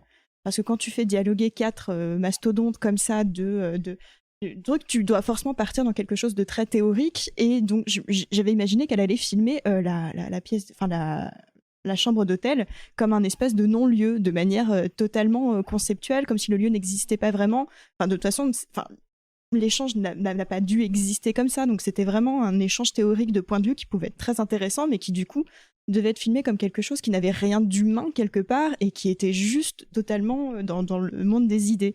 Et du coup, c'était une énorme déception. Très clairement. Je suis d'accord. Il y a un côté fantasmagorique de la situation qui est pas du tout exploité. Ça se résume juste à 4 gogoles dans une pièce qui argumentent sur la pluie et le beau temps et comment la faire, quoi. Mais franchement, elle aurait rajouté 2-3 plans zénithaux, ça aurait déjà déjà donné un peu plus de corps, quoi. Thierry. En fait, moi, c'est d'autant plus agaçant presque que Malcolm et Marie sur un certain point, c'est que moi le sujet je le trouve intéressant et que j'aurais bien aimé qu'il soit développé de manière assez correcte. Et ce que j'ai trouvé super chouette sur le papier, hein, évidemment, en mode ils vont parler de ça. on ne pas en parler, c'était de ramener la question musulmane aussi au centre du débat. Je veux dire, dans tous les traitements qui ont été faits de Malcolm X, enfin, ceux dont je me rappelle, je pense même à Spike Lee et tout ça, son aspect religieux est pas si développé que ça. Et là, c'était intéressant aussi de dire que ce qui gênait également l'opinion publique, c'était le retournement de Cassius Clay qui devenait Mohamed Ali, le fait qu'on les voyait aussi comme des ennemis, pas uniquement parce qu'ils étaient noirs, mais aussi parce qu'ils n'avaient pas la religion considérée comme normale et légale par le pays, quoi. C'était intéressant de ramener cet aspect-là, de dire le truc qu'on n'a pas à avoir honte d'être musulman. Et pour en faire ça, C'est surtout que oui, la religion c'est super important parce que en devenant musulman, c'est surtout dire, c'est autant un rejet du christianisme. et c'était qui est- renier son nom qui- d'esclave aussi, c'est ce qu'il dit à un C'est moment. renier le nom d'esclave et puis le christianisme, c'est aussi considéré comme la religion des blancs.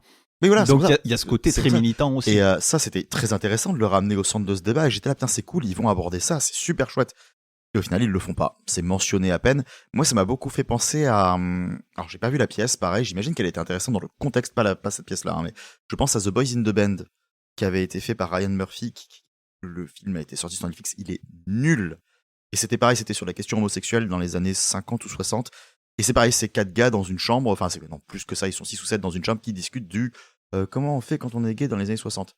Et ça n'apporte rien du tout. Alors, la pièce était sortie à cette époque, elle devait être super intéressante, elle a apporté beaucoup de choses et tout ça. Mais là, voilà, j'ai eu l'impression, voilà, pareil, de voir des gens qui débattent sur comment est-ce qu'on fait pour bien militer. Est-ce qu'on fait comme ça ou est-ce qu'on fait comme ça? Sauf qu'ils sont juste d'accord pour dire sur le fait qu'il y a des injustices quand même. Hein. Ça, on le sait. Et c'est bien de le relever, c'est bien de le montrer, mais mettez-vous d'accord. Et c'est vrai que ce que disait Yassa au début, ce qui a été confirmé par tout le monde, on est en train d'assister à une soirée en off. Ils sortent tous d'un énorme événement. Il y en a un qui sort d'un concert un peu foiré, il y en a un qui sort d'un combat. Ils ont aussi besoin de se détendre, et ils vont pas se poser direct et faire un brainstorming, quoi. Et même si ils peuvent en discuter de manière peut-être un peu plus légère, mais que forcément ils ont besoin d'en parler parce qu'ils sont pas d'accord sur plein de choses et tout ça, n'avoir l'impression que ils ont organisé en réalité une réunion et qu'ils se rejoignent spécifiquement pour ça, c'est directement nous mentir sur le cadre. Alors presque nous apporter les scènes avant, C'est présenté, biaiser le cadre. c'est pour ça présenté comme Malcolm X qui intrigue quand même. C'est pour ça qu'ils auraient dû ne pas présenter les personnages et Voilà. rester dans le monde des idées, ce que je disais. En fait, c'est pour ça, enfin, ça trompe son spectateur. Exactement. Ça trompe son spectateur. C'est pas, enfin, Mmh, l'idée c'est c'est ça. vraiment de faire dialoguer des façons d'imaginer le militantisme. Non, voilà, c'est Et ça. en ajoutant, en l'ancrant dans le réel, ça n'a aucun sens. Alors que oui, en effet, retirer ces scènes-là, les mecs qui arrivent dans une chambre et qui disent bon, les gars, il faut qu'on fasse quelque chose, comment on fait? Ça aurait pas forcément rendu le film plus intéressant, mais au moins plus crédible dans l'intention. Mais après, oui, après, voilà, il y a plein de petits détails qui sont agaçants. Là, c'est présenté comme Malcolm X qui leur tend un piège quand même. Oui, voilà, c'est ça. Ouais. Parce que pour le coup, les trois, ils sont en mode, on va faire une grosse stuff, on va juste chez lui d'abord 2 minutes, et après, ça va être en mode, on fait la fiesta. Alors que ils arrivent et t'as Malcolm X qui fait, bon bah du coup j'ai de la glace à la vanille. et t'as genre les mecs qui sont sérieux mec. Genre. Mais il y a de l'alcool planqué dans les instruments là. Non, Tu sais, non, moi non. j'imaginais trop l'acteur afro-américain Rudy Ray Moore qui fait Bitch, are you for real? Comme ça, genre. D'ailleurs, autant j'ai compris qu'ils sortent de l'agnole, de l'instrument. Oui. Autant à un moment j'ai vu Cassius Clay avec une bouteille de bière à la main, j'ai pas compris. Ah, j'ai pas fait gaffe à ça. Il y a fort Mais accord peut-être. si j'ai bien suivi, il était sur le point De devenir musulman. de devenir C'est juste musulman. avant qu'il Et annonce. du coup, c'est la dernière bringue Voilà, avant. on va dire ça. Ouais, avant la oui, fin c'est ça. du En monde. plus, c'est la dernière bringue C'est où il doit sérieux. annoncer à ses copains qu'il va se mettre à fond dedans, quoi. Ce qui est pas Ouais, simple. en plus, je trouve ça un petit peu un peu hors de propos en fait, parce que le sujet se veut très sérieux et très concentré sur le racisme, etc. Et du coup, on en est à parler un petit peu des pérégrinations de Cassius Clay. Est-ce que je prends de l'alcool? Je mange plus les travers de porc de Bah, ma mère. Enfin, je sans- sais pas quoi. Le problème, c'est que c'est exactement ça le propos, en fait. Mais du coup, il le masque derrière autre chose. Parce que Oui, enfin, non, mais c'était hyper intéressant parce que c'est quand même une transition qui était énorme pour lui dans sa vie, dans sa carrière. Et ouais, c'est mis en ah oui, dialogue de fond, c'est quoi. jeté en pâture, quoi. C'est genre. Allez, Mais c'est pour vas-y, ça que, quoi. par exemple, il y a la scène où il parle au vigile un peu fanboy, qui est rigolote, c'est que celle-là, elle est intéressante. Mais le vrai problème, voilà, c'est ce qu'on dit au début, c'est le film a le cul entre deux chaises à cause du fait qu'on a un contexte qui nous dit c'est censé être une soirée de fête, en fait, et qu'on les fait juste blablater dans une chambre d'hôtel, quoi. Si on enlèverait ça, bah, le film aurait vraiment une autre dimension. Alors que là, bah, du coup, voilà, ça crée des dissonances dans le discours entre les discours très politiques et à côté James Brown qui dit y a pas de la gonzesse par là parce que c'est normal, c'est jour de fête, enfin il a envie de sortir, d'aller voir des gens, de s'amuser, de voir des filles, de voir des potes, etc. Enfin c'est normal, on va dire, Et du coup, il y a une espèce de dissonance qui marche pas trop pour le discours de fond qui pourrait être intéressant, mais qui du coup est juste un peu superficiel, quoi. En fait, ils auraient dû tourner ça dans une suite d'hôtels, comme ça, une partie se passe dans la chambre pour les conversations sérieuses et une partie dans le salon. Ah, ça pour, sera pas être réaliste. dans la C'est- cuisine. Ouais, c'est ça, c'est en soirée, c'est la conversation que t'as à la cuisine en fait. Ouais, Oui, Après, exactement, vu l'accessibilité exactement. dans les hôtels aux personnes noires à l'époque, ça aurait pas été très réaliste. Bah, Oui, ouais, mais bon. visiblement, Sam Cooke avait une chambre dans l'hôtel Bah, en le plus même temps, branché. En même temps, les dialogues sont hypothétiques. On pourrait faire un lieu hypothétique C'est vrai, aussi. c'est hein. vrai. Mais c'est ça, voilà. C'est vrai, il Non. manque de la fantaisie On aurait pour même une pu faire soirée des qui a concerts un de jazz pitch fantaisiste. Tu vois, c'est le vrai problème du Une film. seconde partie intermezzo. Avec du ABBA et tout, genre. Bien, on ne restera pas la nuit à Miami. One Sieste in Miami. On peut se chanter un petit Bob Dylan. Voilà, bon, il y a une chanson de Bob Dylan. Ils écoutent, voilà, on sait que quand on réunit 4 noirs dans une chambre à Miami, ils écoutent du Bob Dylan. Du blanc. Ils écoutent des chants militants en disant c'est quand même nous qui devrions chanter ça. Mais c'est intéressant comme réflexion. Mais c'est... Enfin, Non, bref. Bon, j'ai rien contre le fait que Bob Dylan ait pris leur parti. à creuser. Donc, One Night in Miami. De toute Et façon- enterré. Oh là là. Bon, bref, faites-vous votre avis comme Pourquoi on d'habitude. peut appeler Miami Vice? Je crois que c'était déjà pris. Ouais, je crois qu'il y a un problème de droit là, à mon avis, à ça. Bien, on a fait du huis clos nocturne. Maintenant, on va voir un personnage qui est enfermé dehors.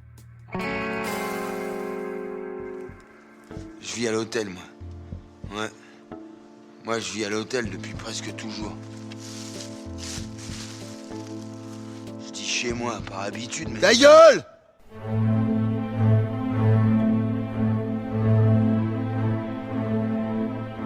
Parce que je suis comme ça, moi. Moi, j'aime pas s'ils vous rappellent que vous êtes étranger. Moi, je peux aimer que sur les ponts et les berges. Je peux parler que sur les ponts et les berges. D'ailleurs, je suis comme mort. Moi, mon nom, c'est Mama. Camarade. Camarade. Et j'ai coupé le passage où il gueule pendant. Enfin bref. Oui, c'est un extrait de la bande-annonce. Il y a vraiment une bande-annonce sur ce film. Oh, c'est fou, je savais. C'est fou, ouais. Par contre, je pensais vraiment pas qu'il y aurait une bande-annonce, moi. J'étais étonné qu'il y ait une affiche. Oui. Que le film soit répertorié déjà, c'est presque un miracle. Mais quel est ce film dont on se dit que c'est bizarre qu'il soit répertorié? Parce que quand même, il n'y avait pas de budget et il n'y avait pas de distrib. Pas de distrib, il y en avait sûrement, une distribution, mais puisqu'il est passé en avant-première à la Cinémathèque française en 2017. La nuit, juste avant Les Forêts, film de 2017 de Hugo Becker, avec Hugo Becker. Hugo Becker, film d'1h41, disponible sur la plateforme Henri. Alors que quelqu'un frotte je ne sais quoi, c'est peut-être moi, je ne sais pas. Qui c'est qui frotte Henri là? Arrêtez de frotter. En tout cas, il y a ça, Henri. Bien joué, bien joué. 10 points, J'approuve. 10 points pour Ellie. La plateforme Henri de la Cinémathèque française, plateforme gratuite. Voilà, donc film disponible gratuitement avec toute une sélection de films rares. Je vais les redire gratuits, j'ai fait on va dire. Non, nous ne sommes pas dans Malcolm et Marie, désolé. Ni dans ce film-là d'ailleurs, parce qu'il y a beaucoup de répétitions aussi, c'est vrai.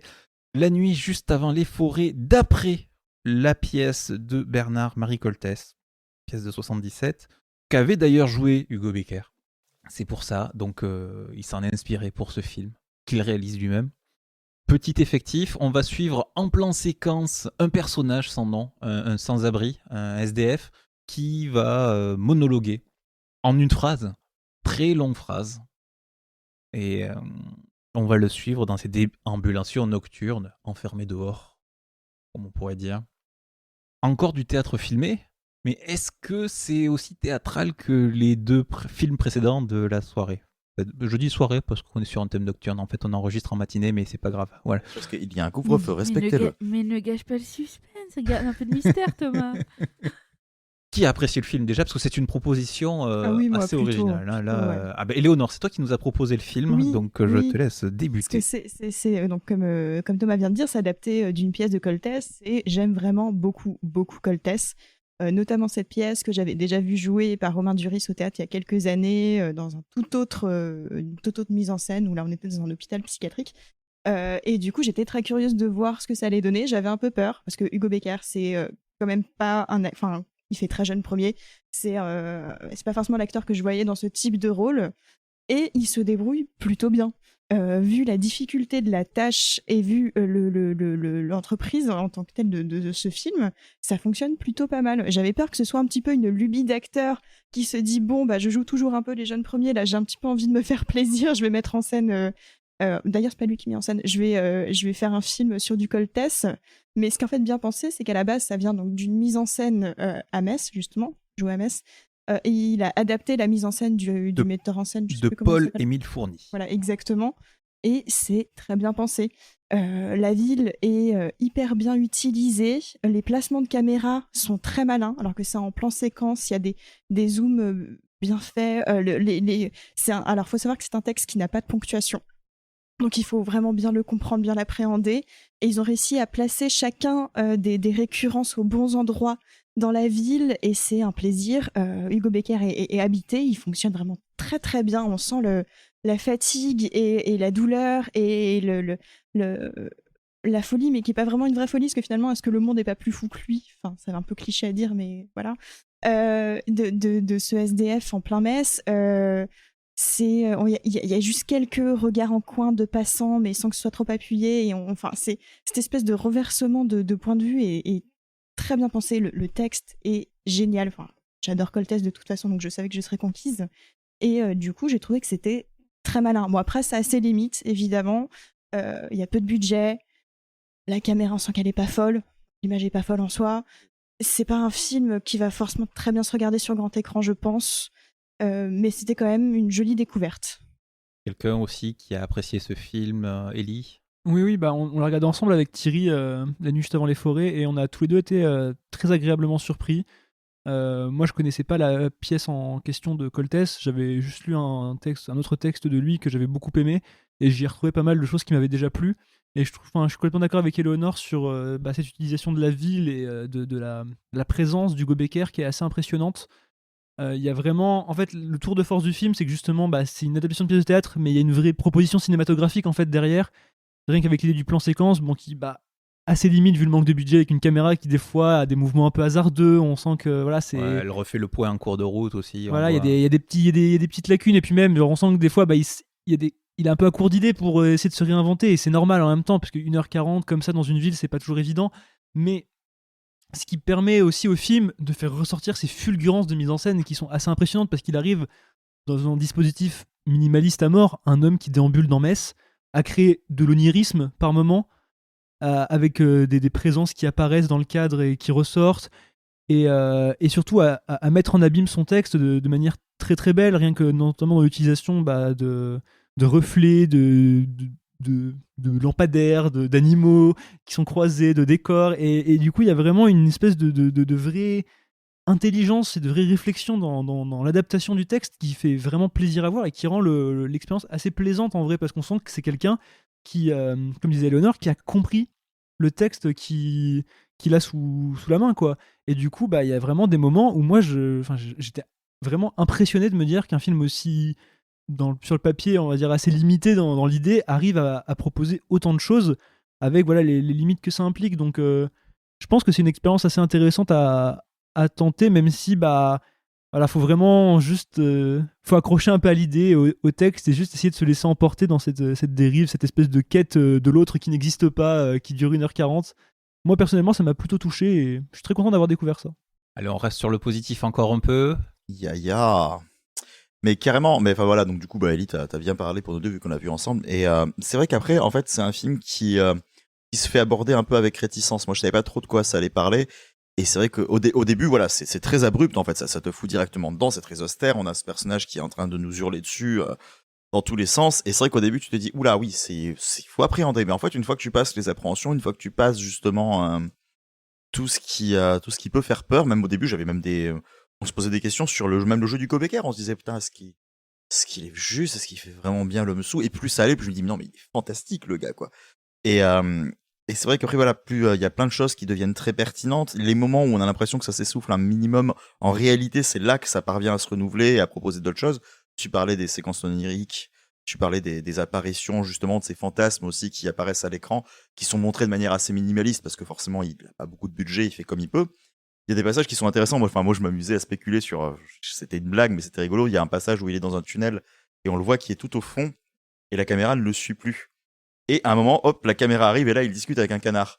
Et je me disais, bon, à quel moment est-ce que justement ils se sont pas dit, merde, le canard est pas là, attends, reste au fond, GG. Et là, il fait, c'est bon, tu peux venir, tu vois. Et là, pof, on enchaîne. Et je dis, dans cette espèce de volonté de garder le plan séquence, même si on sait pertinemment qu'à ce moment-là, il y a sûrement eu une coupe.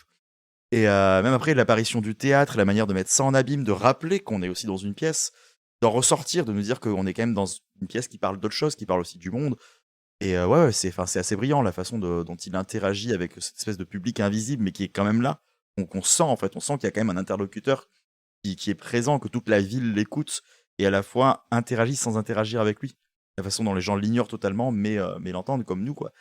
Et enfin voilà, moi j'ai trouvé ça vraiment passionnant en fait. Et oui, après, parce que ce que tu disais, Léonore, sur ce que vous disiez tous les deux, au final, on ressent la colère, on ressent la fatigue, on sent que le mec s'est donné à fond. Et bon, le texte finit par de l'épuisement de toute façon, et c'est très pertinent, mais on sent tant un personnage qu'un comédien qui s'est mis vraiment au bout, quoi, et qui a les genoux ensanglantés à la fin de son film, quoi, tellement il a traîné au sol à la fin. Et ouais, c'est le ressenti est très, très, très, très fort. Et bon, après, tout ce qu'il raconte, moi, je me suis senti pas mal en empathie avec lui, forcément. Oui, car on rappelle que ce n'est pas ton appartement, on nous le prête, mais en fait tu vis dehors aussi. Non, c'est vrai qu'en termes de couleur politique, je me suis un peu ressenti, quoi. Mais un truc qui était drôle, c'est le film utilise, avant de laisser la parole, à mon avis, à ce qui va être un peu plus négatif, c'est l'utilisation de la musique dans le film était parfois peut-être un peu lourde et déplacée, mais c'est surtout très très drôle. C'est que avec Thierry, quand on regardait le film, ça nous faisait pas mal sourire parce que des fois on avait l'impression d'avoir un slam en fait. Et avec l'espèce de musique un peu beat, il y avait une espèce de beat qui se lançait comme ça, et avec le texte par-dessus qu'il lâchait de manière avec un espèce de faux rythme, qui avait vraiment quelque chose de vraiment pour le coup assez envoûtant, je trouve, dans la manière de faire. Il allait pas faire un slam sur la Pixies, hein, de toute façon. Non, oui, voilà. Il y a des utilisations musicales qui sont un peu lourdingues, voilà, genre Where is my mind en plein milieu, ça fait vraiment le discours anard Fight Club, fan de Fight Club qui a 14 ans, c'est un peu dommage, quoi. Mais c'est ce genre de, c'est un peu les limites, c'est que tu sens qu'il essaie d'habiller comme il peut, mais il y a vraiment des moments où pareil, c'est tout bête, mais il a réussi à donner de la musique, donc un truc qui n'est pas forcément dans la pièce ou qui est peut-être dans une mise en scène qui n'est pas forcément de base, mais qu'il arrive à utiliser de manière pertinente. Et je parlais de la pièce, mais je tiens à le dire, on en avait parlé, on l'a pas mentionné, parce que toi, Éléonore, t'as vu la pièce avec Romain Duris. Oui. Faut quand même préciser qu'il y a une pièce où c'était Denis Lavant qui joue le rôle principal. Et je veux absolument voir Denis Lavant faire ça. Oui, il est tellement parfait adapté pour lui, quoi. C'est Bon, alors, Romain Duris, c'était très très bien aussi. moi, je veux juste rebondir sur la musique. C'est vrai que là, pour une fois, on a une utilisation de la musique qui était, bon, même si des fois elle est un peu gros sabot, je trouve qu'elle était beaucoup plus pertinente. On n'a pas dit un mot sur la musique de Malcolm et Marie tout à l'heure, sur l'espèce de jazz qui est saupoudré comme ça, balancé à la va-vite sur le film, genre on a mis du jazz. C'est arty. C'est arty, c'est un télo, on a mis du jazz. Putain, une pub, quoi. Mais Moi, même j'aime Marie ça. lui fait ce reproche-là, elle est là. Enfin, voilà. Non, mais- tu sais, je avec tes musiques à la con. Les là, morceaux sont con à cool, la hein. paix. Oui, non, les morceaux sont cool, je comprends que ça fasse trop Ah non, esthète, mais mais moi j'ai bien aimé. que c'est pas tant que les morceaux sont cool, c'est que c'est balancé. C'est random. C'est balancé random, quoi. Ils ont mis la liste en mode. Non, mais lecture ça va random. avec le reste du film. Il y a juste un moment où c'est pas random quand même, où il l'utilise pour s'excuser, mais bref. Bon, on retourne sur La Nuit avant les forêts. Donc, on avait l'enthousiasme, voilà. Il est temps de laisser parler nos deux chroniqueurs de droite. Eric Eh, Zemmour, je bonjour. veux pas être. J'ai menacé Yassa en plus taxé au de début en lui disant droitard. tu l'as pas regardé Non, je jusqu'au pense qu'on bout, va c'est pour laisser ça. parler Marwan pour qu'on reste dans la T'as dit graduation. droitard, elle veut plus parler là. Déjà Darmanin, ce qu'il dit c'est bien. Oui, il rejoint Marine, il a raison. Oui. Marine, elle est pas encore assez. Si vous voyez ce que je veux dire. Deux salles, une seule ambiance. Et d'ailleurs, Claque, au départ, on enregistrait dehors, mais on marchait, on était en marche. Bref, bon, on reprend, on n'a pas beaucoup de temps. C'est au début du mandat de Macron. Vas-y, Marwan. Il n'y a pas de nous hasard, il n'y a pas de hasard. Bon, bref. Donc, Marwan. alors, j'ai trouvé. Vraiment, au départ, j'étais un peu pris dans le film. Dans ce où il y avait cette envie formelle de jouer sur le plan séquence, cette envie de suivre ce personnage, de faire sentir au spectateur qu'il y a une certaine, on va dire, un certain manque de budget qui fait qu'on sait pas si c'est des. Au début, on sait pas si c'est des figurants ou si c'est des vrais gens, voir comment ils font, comment s'organiser. C'est super intéressant. Et je me dis, bah tiens, en clip, ça peut être bien. Dans ce côté où on suit, encore une fois, l'idée de post-séquence, ou l'idée de personnage qui est accompagné par la caméra. Le texte m'a beaucoup énervé. Je l'ai trouvé très intéressant, mais en fait, de base, j'ai un problème de concentration. Et vu qu'il n'y a pas forcément de phrases en tant que telles, vraiment que c'est des bribes qui s'amoncellent et tout, bah moi, j'avais des fois vraiment du mal à me concentrer sur ce qu'il disait.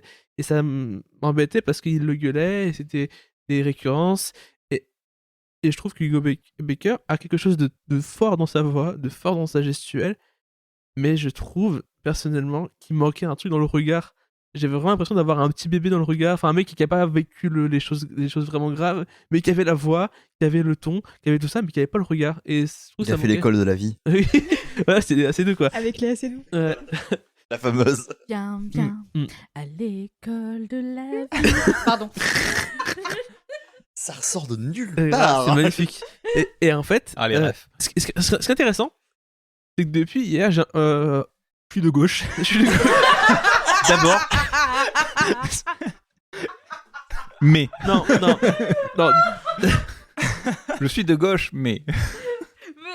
Non, on a arrêté. Allez, s'il Donc, vous plaît. depuis hier jusqu'à aujourd'hui, je me rends compte que le texte m'a marqué, dans le sens où il y a quand même quelque chose de fort qui me revienne, qui me hante, et en ça, je trouve que le texte en lui-même est très, enfin, a l'air d'être vraiment quelque chose de fort mais j'ai eu l'impression d'avoir une sorte de redite constante, même si musicalement, encore une fois, il y avait cette proposition forcément intéressante d'un texte assez daté. Et daté dans le sens où enfin c'est fin 70, mais Coltès, c'est pas, enfin, il y a pas de. À part le fait qu'il parle en franc à un moment. Oui, non, bah les expressions, les francs, enfin ce genre de choses. Oui, mais c'était déjà daté à l'époque. Déjà en 77, les gens ne parlaient pas comme ça. C'est le phrasé de Coltès. C'est particulier. Du coup, ça peut pas être daté. Enfin, ça a pas d'âge. Non, mais ce que je veux dire, c'est dans ce daté-là. Donc par rapport au franc, par rapport Vous à. me donnez faim à parler de date. Apparemment, depuis le début depuis le début de Marwan qui parle, il y a une bataille de regard avec Eleonore, c'est assez exceptionnel. On Marwan, dirait qu'ils vont se taper dessus à la fin. Vas-y, Marwan, je suis avec toi. C'est l'utilisation. Donc, ce vieux texte de vieux ringard, vas-y, dis-le, Marwan. Vraiment, Eleonore a pris le manche du micro. Gauchiste. Au contraire, en gros, je trouve qu'en soi qu'il marque une époque. Quand je l'ai vu, j'ai l'impression de voir un film des années 70 quoi, mais dans le phrasé, dans les répliques, mais il y a quand même quelque chose de très fort. T'as une sorte d'énergie folle d'une époque en soi, encore une fois, et en gros l'idée de mettre de mettre en extradigétique des musiques qui elles au contraire rattachent à une autre époque, à notre époque là, bah ça crée, je trouve, une certaine dynamique, et c'est intéressant. C'est ça qu'en soi j'ai un truc positif. Mais autrement, je trouve que on est vite classé par ce personnage qui parfois joue trop théâtral, parfois il est trop vrai. Ça, en fait, je trouve que c'est du va-et-vient constant. Ouais, c'est assez inconstant, et puis en plus, c'est assez agaçant. Moi, en gros, je peux comprendre que vous puissiez apprécier, et c'est super cool. J'ai envie de lire le texte maintenant, tu vois. Mais ce que je veux dire, c'est que le film en lui-même s'essouffle vite. Et c'est bien dommage parce que ça partait d'une bonne intention. Et après, moi, pour le coup, je trouve aussi que c'est assez personnel, c'est que cette façon, ouais, je trouve que ça m'a vite ennuyé, et j'ai vraiment eu du mal à me rattacher à quelque chose, et ces discours m'ont plutôt comment dire, agacé, et en même temps perdu régulièrement. J'avais vraiment du mal à avoir une attache. Et la boss finale. Attention, je vais défoncer. Ah, mais c'est Thomas le boss final. Allez voir. Eleonore lâche le pied de biche. Je vais commencer par parler de ce que j'ai plutôt apprécié dans le film, qui est la photographie, la manière de filmer. C'est quelque chose, voilà, je veux dire, j'ai tellement pas apprécié le reste que c'est... Bam, allez. Je sens que je vais avoir le cœur brisé. Je suis désolée, Léonore. Ouais. La manière de filmer, etc., même la luminosité, les contrastes, c'est voilà. Pour le coup, franchement, pour l'exercice, c'est bon. Sauf que je me suis ennuyée au bout d'1 minute. Et je vais vous dire pourquoi. Wow. Le titre, il t'a pas plu. Ouais. Il apparaît à la fin. Il parle de pluie. Oui, non, mais il parle de pluie. Il apparaît à la fin, le titre. C'était juste pour la blague. Hein. Et je vais vous dire pourquoi.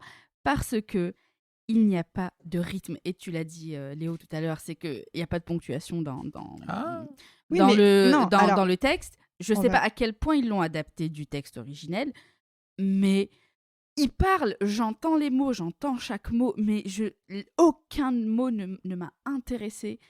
Et les seuls moments où je trouvais ça un petit peu intéressant, où je commençais à vraiment tendre l'oreille, c'est quand il y avait de la musique. Et c'est là que j'ai compris qu'il y avait un problème de rythmique, un problème de rythme d'énonciation du texte.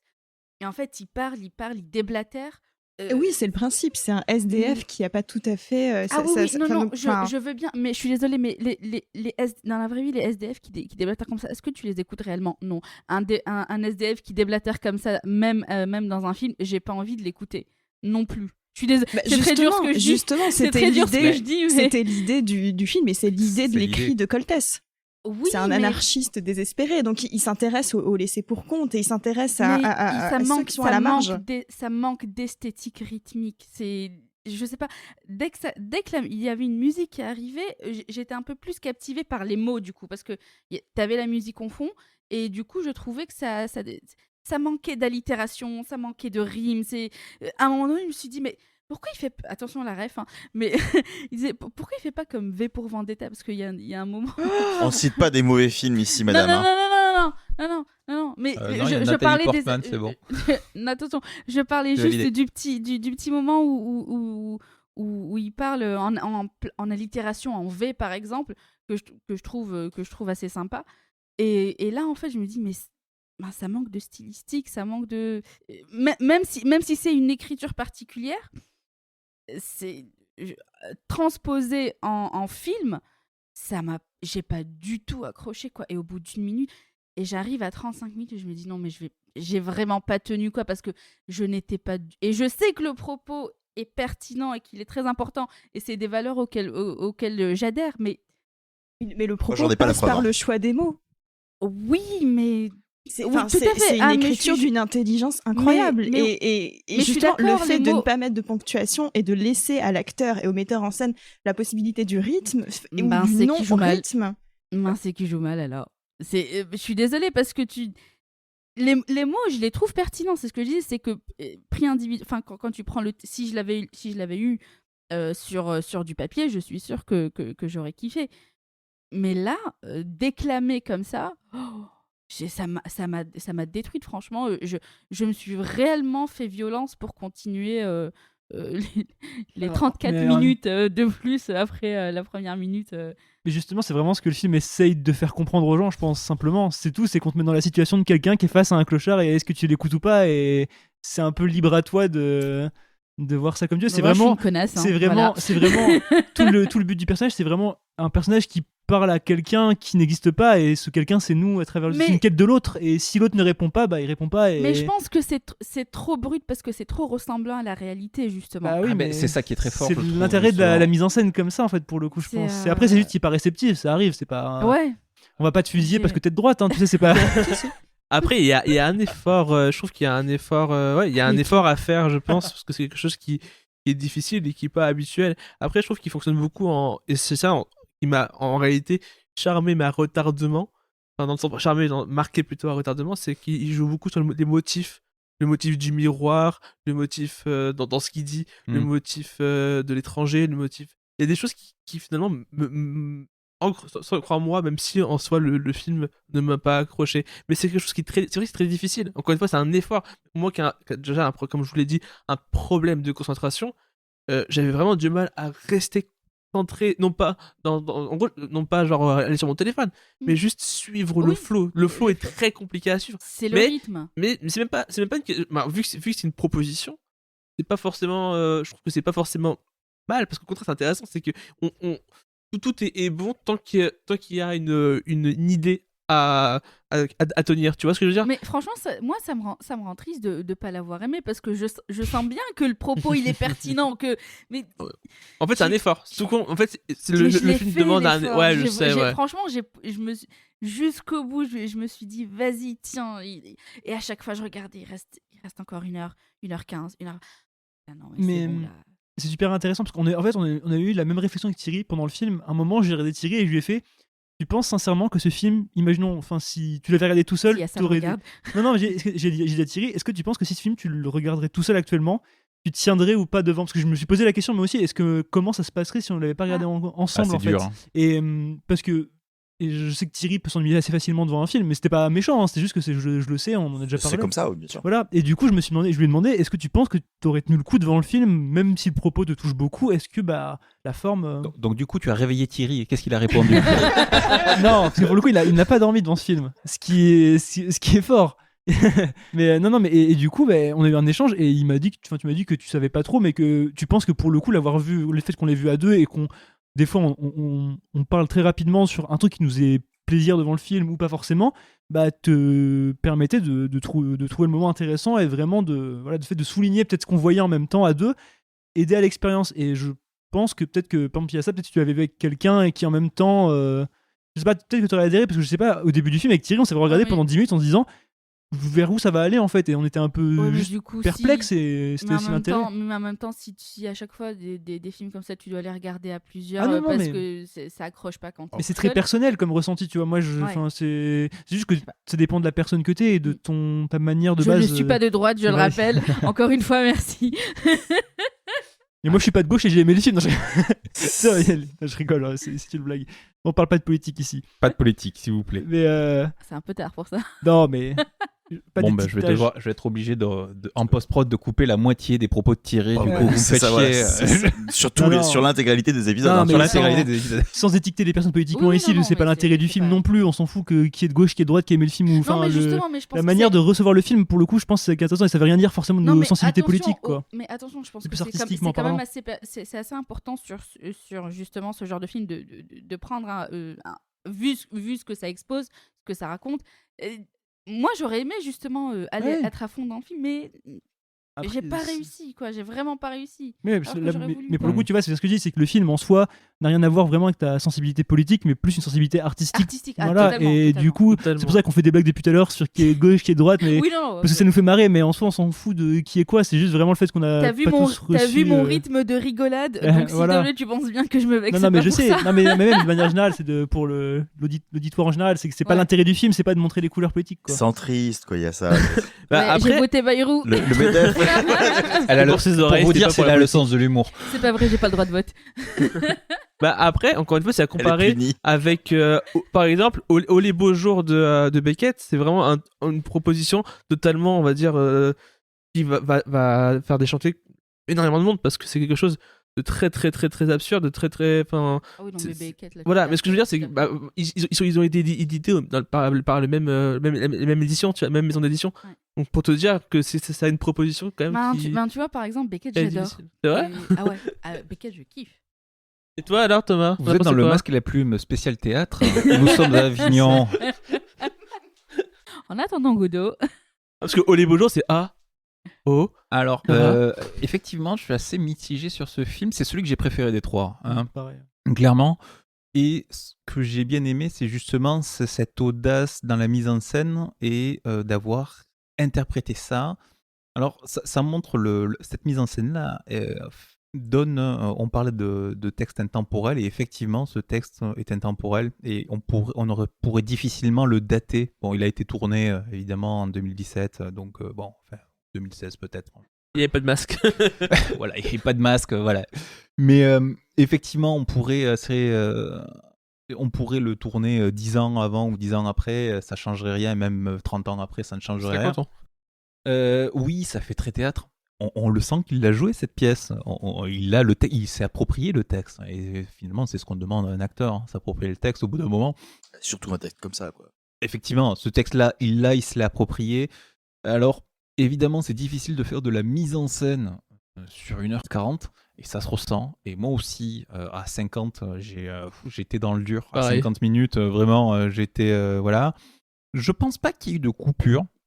Il y a eu un débat, est-ce qu'il y a eu des coupures à un moment pour aller filmer les canards ou pas? Je crois pas. Non plus, hein. Moi, je pense que plusieurs fois. La caméra a dû s'éloigner. À un moment, elle filme les arbres en flou, mais c'est plus pour permettre à l'acteur d'aller boire un verre d'eau avant de reprendre, ou de souffler ou bouffer un truc ou au milieu de sa parce que quand même régie. Non, mais c'est ça, parce que il envoie très fort, parfois un peu trop, mais ça c'est les goûts de chacun en matière de jeu d'acteur. Mais oui, il joue, moi je crois à ce personnage-là, ce mec-là, je l'ai vu dans le métro, je l'ai vu dans les bars se faire refouler, je l'ai vu dans la rue passer, tu sais, celui qui traverse la place en criant très fort et tu sais pas à qui il parle, et on l'a vu, ce personnage-là, on le connaît, et donc là, effectivement, on renverse, on le suit, ce personnage, au lieu d'être un épiphénomène de 30 secondes qu'on voit passer, qui disparaît et qu'on ne voit plus, on va passer 1h40 avec lui, et c'est en ça que je trouve très fort. Et justement, c'est le challenge aussi, parce qu'effectivement, si ce mec-là, on le voit 5 minutes, c'est que la société le met de côté, et nous aussi, au passage, hein, soyons honnêtes. Donc ça fait partie de la difficulté à le suivre, mais après je trouve qu'il y a une très belle énergie et c'est très fort et c'est une grosse prestation, quoi. C'est une performance de théâtre, donc si le théâtre vous manque, là on a quelque chose, on a du théâtre au sens noble, pas juste 4 mecs dans une pièce qui sont filmés à la va-vite. Là, disons que les approximations de caméra ici sont pardonnables parce qu'on est sur un plan séquence, alors que sur les 2 précédents, surtout One Night où c'est moins travaillé, on va dire, le cadre, ils n'ont pas d'excuses. Après, oui, 1h40 c'est long.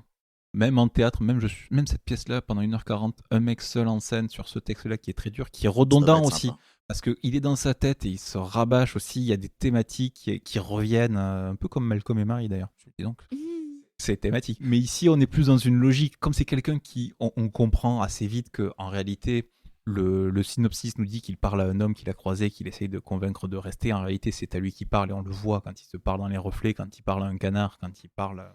On comprend que c'est à lui qui parle et donc c'est son petit manège dans sa tête qui parle. C'est très fort. C'est l'argument et c'est le parti pris.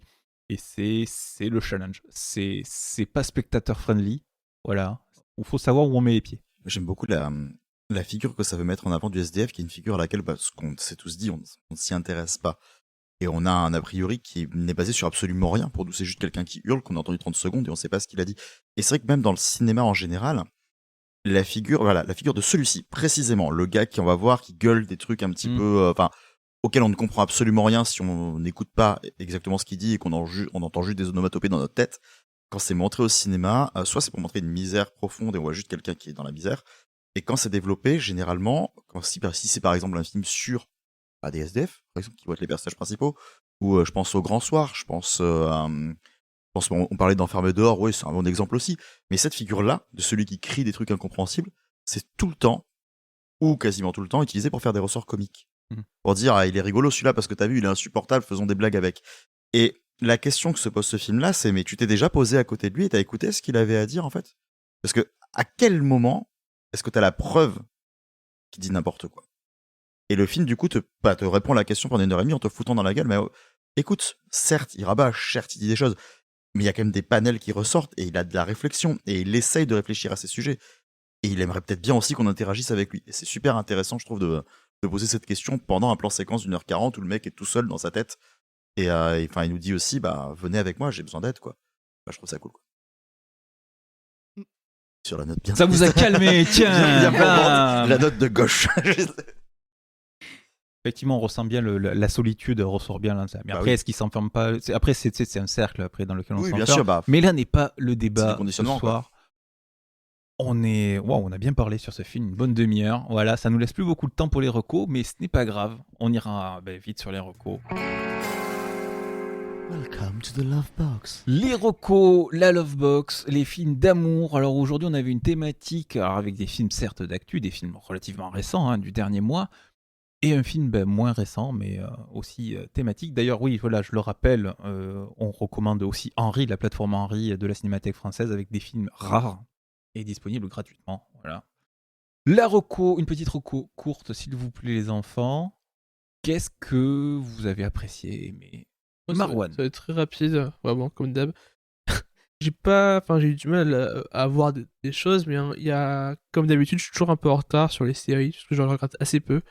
Et pendant ma semaine quand j'étais alité, j'ai regardé Le Jeu de la Dame, après tout le monde, mais qui pour le coup m'a pas mal plu, particulièrement dans l'interprétation de son actrice et le traitement des échecs. Après, dans sa mise en... Et c'est l'histoire donc, de Beth Harmon, faut que j'explique vite fait de quoi ça parle, même si je pense que tout le monde est au courant, qui est une orpheline qui va découvrir les échecs et qui est terriblement talentueuse et qui va essayer de battre le champion du monde qui est Borgov, un russe, qui pour le coup je trouve intéressant, c'est que les Russes ne sont pas vus comme des rustres et c'est pour le coup plutôt cool. Mais voilà, donc en gros en termes de mise en scène c'est de l'utilitaire comme beaucoup de séries font, mais autrement l'histoire et le récit et surtout l'interprétation de Anya Taylor-Joy est vraiment impressionnante. Et donc voilà, donc en plus ça a le mérite de vouloir on va dire créer une envie chez les gens pour jouer aux échecs, donc c'est cool. Mais voilà, c'est un beau récit, c'est une mini-série, et ça, je recommande à tout le monde. C'est la série qui a fait exploser le record de vente de jeux d'échecs à Noël. Ah mais totalement. Mais des mini-séries, enfin, je sais que peu de gens vont m'écouter, mais faites des mini-séries, c'est très bien, c'est court. Mais surtout, moi, ce que j'aime avec les mini-séries, c'est que ça a été prévu pour le nombre d'épisodes Oui, c'est et très que bien. du coup, le scénario se tient alors que certaines tirent en longueur et c'est interminable. Merci, Marwan. Ellie, voilà, on va faire autour de la table, on va faire dans l'ordre. Parfait. Donc moi je vais recommander un film de Joachim Trier, qui est donc... Trier Joachim Trier. Désolé. Je ne sais pas. Non mais... Trier.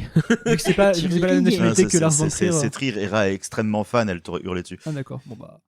Très bien. Oui, donc Joachim Trier. Et qui a donc fait le film Oslo 31 août, qui est une adaptation du roman de Pierre Drieux-La Rochelle, Le Feu Follet, qui avait déjà été adapté par Louis Malle avec Maurice René dans un très très beau film. Mais donc là, c'est une adaptation beaucoup plus contemporaine. Donc ça se passe au début des années 2010 et en gros, on suit la tentative de rédemption et la déchéance d'un mec qui est addict à la drogue et à la boisson aussi, enfin de quelqu'un qui a des problèmes à ce niveau-là, des problèmes d'addiction. Et c'est un film qui est très très très fort dans ce qu'il arrive à faire, car Joachim Trier donc scinde son récit en deux parties, avec une partie beaucoup plus réaliste d'immersion à côté du personnage pour comprendre ses enjeux et son envie de rédemption, avec beaucoup de dialogue avec ses proches qu'il essaye de retrouver, mais il va se rendre compte vite qu'il est complètement dépassé par les années qui se sont écoulées depuis que lui a eu donc sa cure. Et il se rend compte qu'en fait il est complètement déconnecté de la réalité des gens de son âge. Et ce qui provoque une deuxième partie, donc beaucoup plus triste et horrible, qui prend une forme d'espèce de trip impressionniste avec de la musique quasiment omniprésente et des visuels très très forts. Et voilà, c'est une expérience assez choc d'1h30. C'est très très vraiment très puissant et ça laisse difficilement de marbre, je pense. Merci Ellie. Léo. Oui, alors moi je vais rester dans le huis clos. Je vais conseiller. Oui. Je vais conseiller la dernière création Arte en termes de série. Je pense que du coup tout le monde en a entendu parler ici. Je ne sais pas si vous avez regardé. Du coup c'est En Thérapie. Donc une série de Toledano et Nakache. Oui. Oui. Où ils sont d'ailleurs beaucoup plus acides que leur dernière création cinématographique. Est-ce qu'il y a Omar Sy qui danse? Non, tant pis. Peut-être dans la tête des patients, je ne sais pas. Non, il n'y a pas Omar Sy. Où on suit quelques jours après les attentats du Bataclan des sessions de psychothérapie de différentes personnes qui ont d'ailleurs, pour certaines d'entre elles, un lien avec les attentats.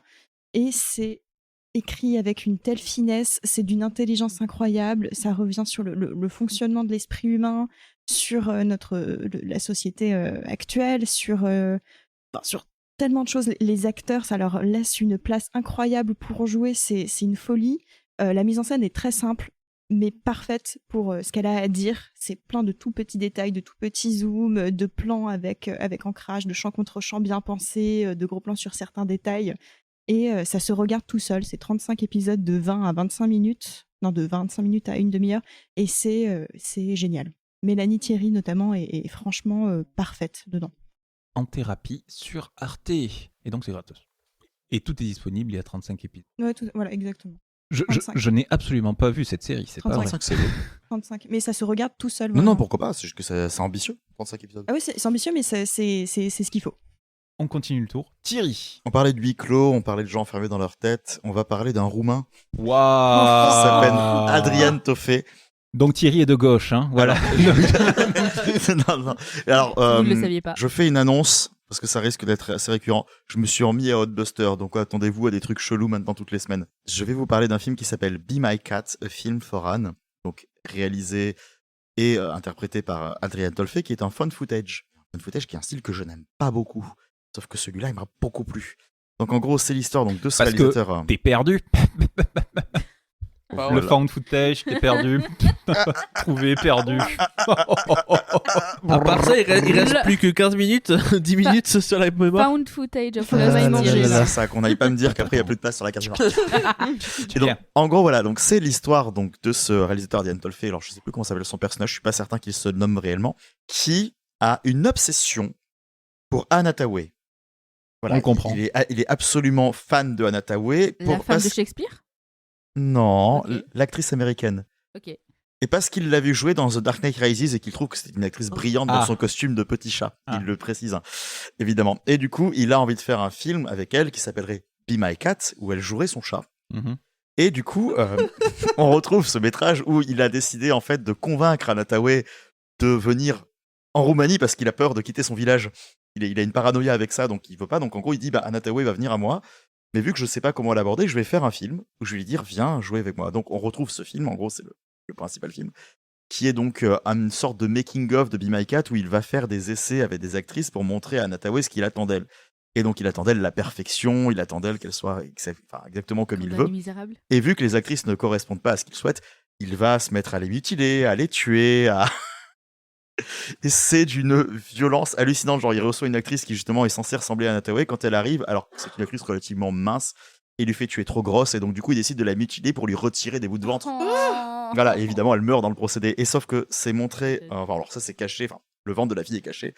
Par contre, les hurlements sont tellement réalistes qu'il y a vraiment des moments où je me suis posé la question. Je me suis dit, attends, est-ce que je suis en train d'assister à l'œuvre d'un réalisateur qui a proposé ça, ou est-ce que vraiment ce mec a fait ce truc-là et l'a proposé dans des festoches en mode non, je suis pas un psychopathe.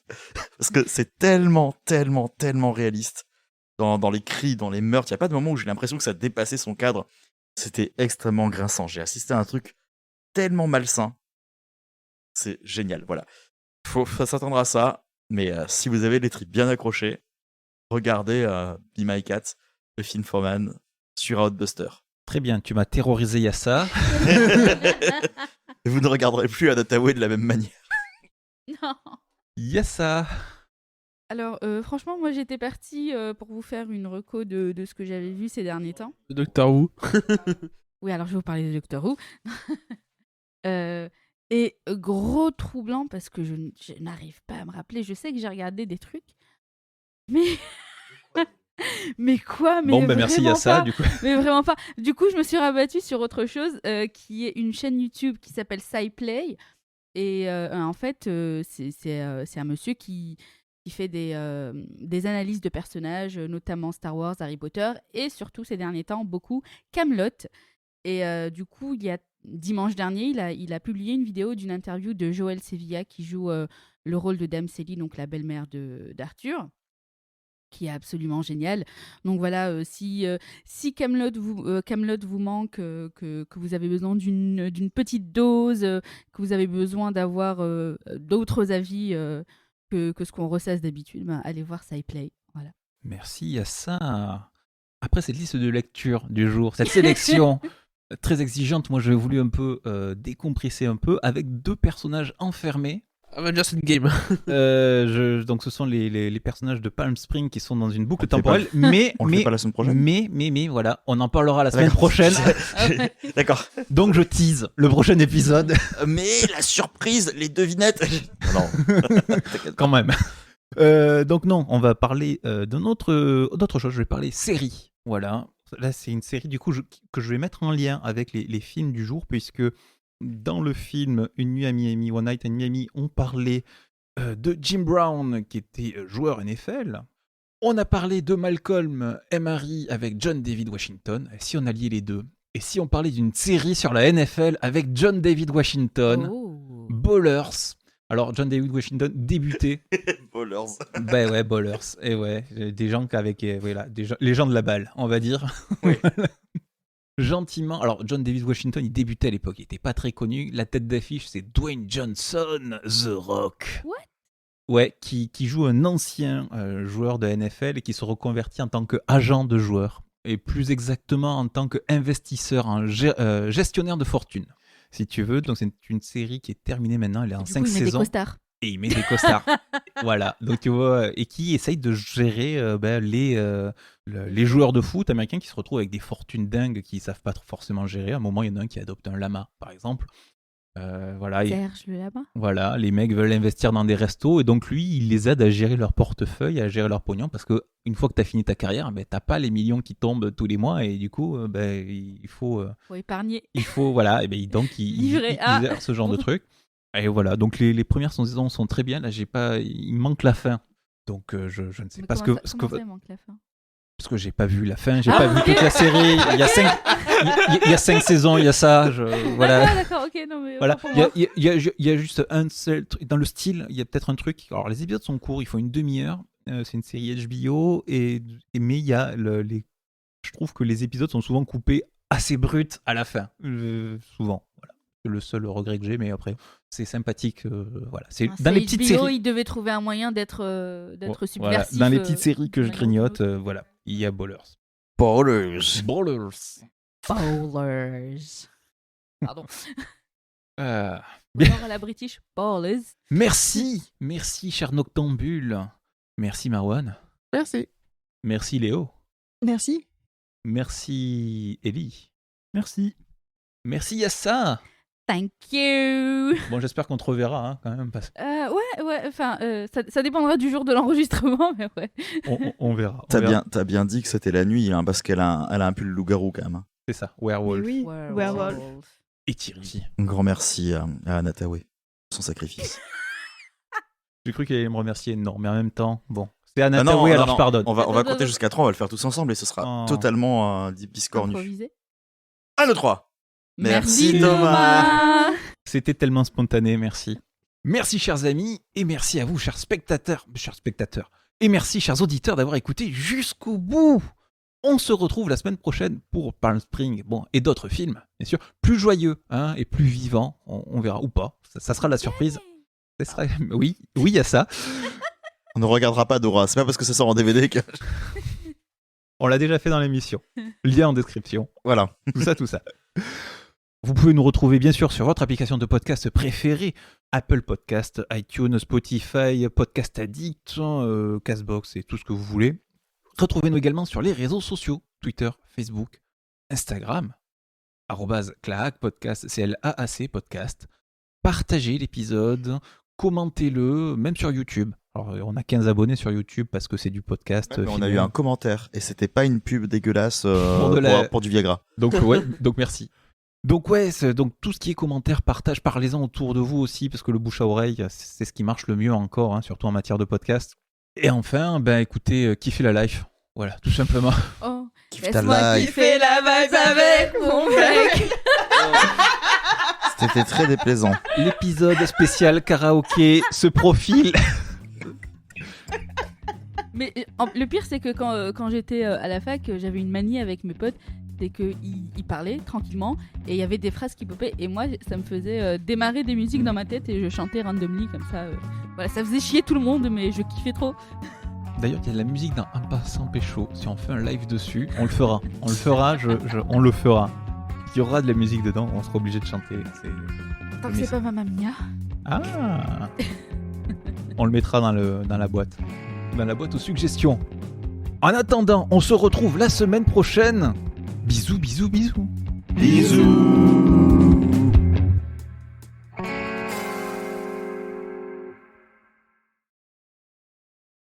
Silence, on fait la blague ou pas? 3 mots sur Why Night in Miami, de toute façon, il n'y a rien à dire. C'est ça. Bonne nuit. 3 mois à peu près. Oh, c'est méchant. Ouais, c'est vrai. Le degré Même zéro de 2, la mise en scène. ça existe. Ouais, ça a le mérite d'exister. C'est vraiment pas un bon film, mais moi j'ai bien aimé.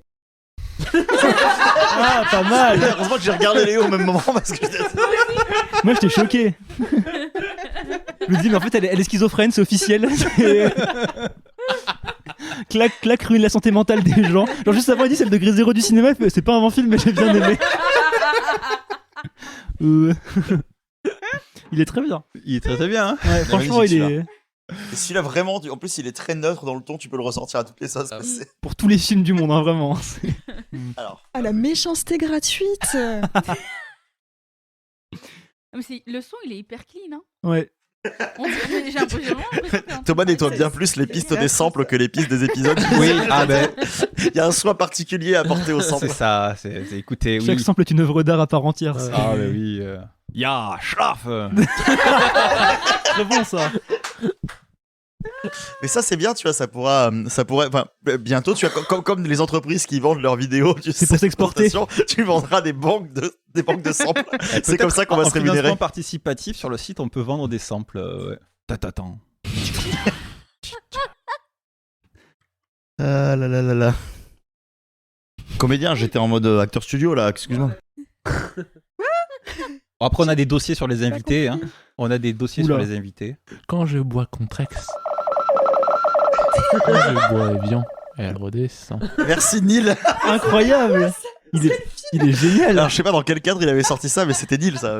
Oui. Bon, on chantait, je sais plus. Ah c'était bien, c'était Beauty Water. C'était C'est sûr, c'était Beauty Water. C'était bon, complètement Beauty Water. Oh là là là là là là. À plus dans le bus. Bon, les loulous, il faut partir là. Hein. Ah oui, grave. Barrez-vous. Le meilleur podcast. Plus de conviction, s'il te plaît. Voilà. Le meilleur podcast. Voilà.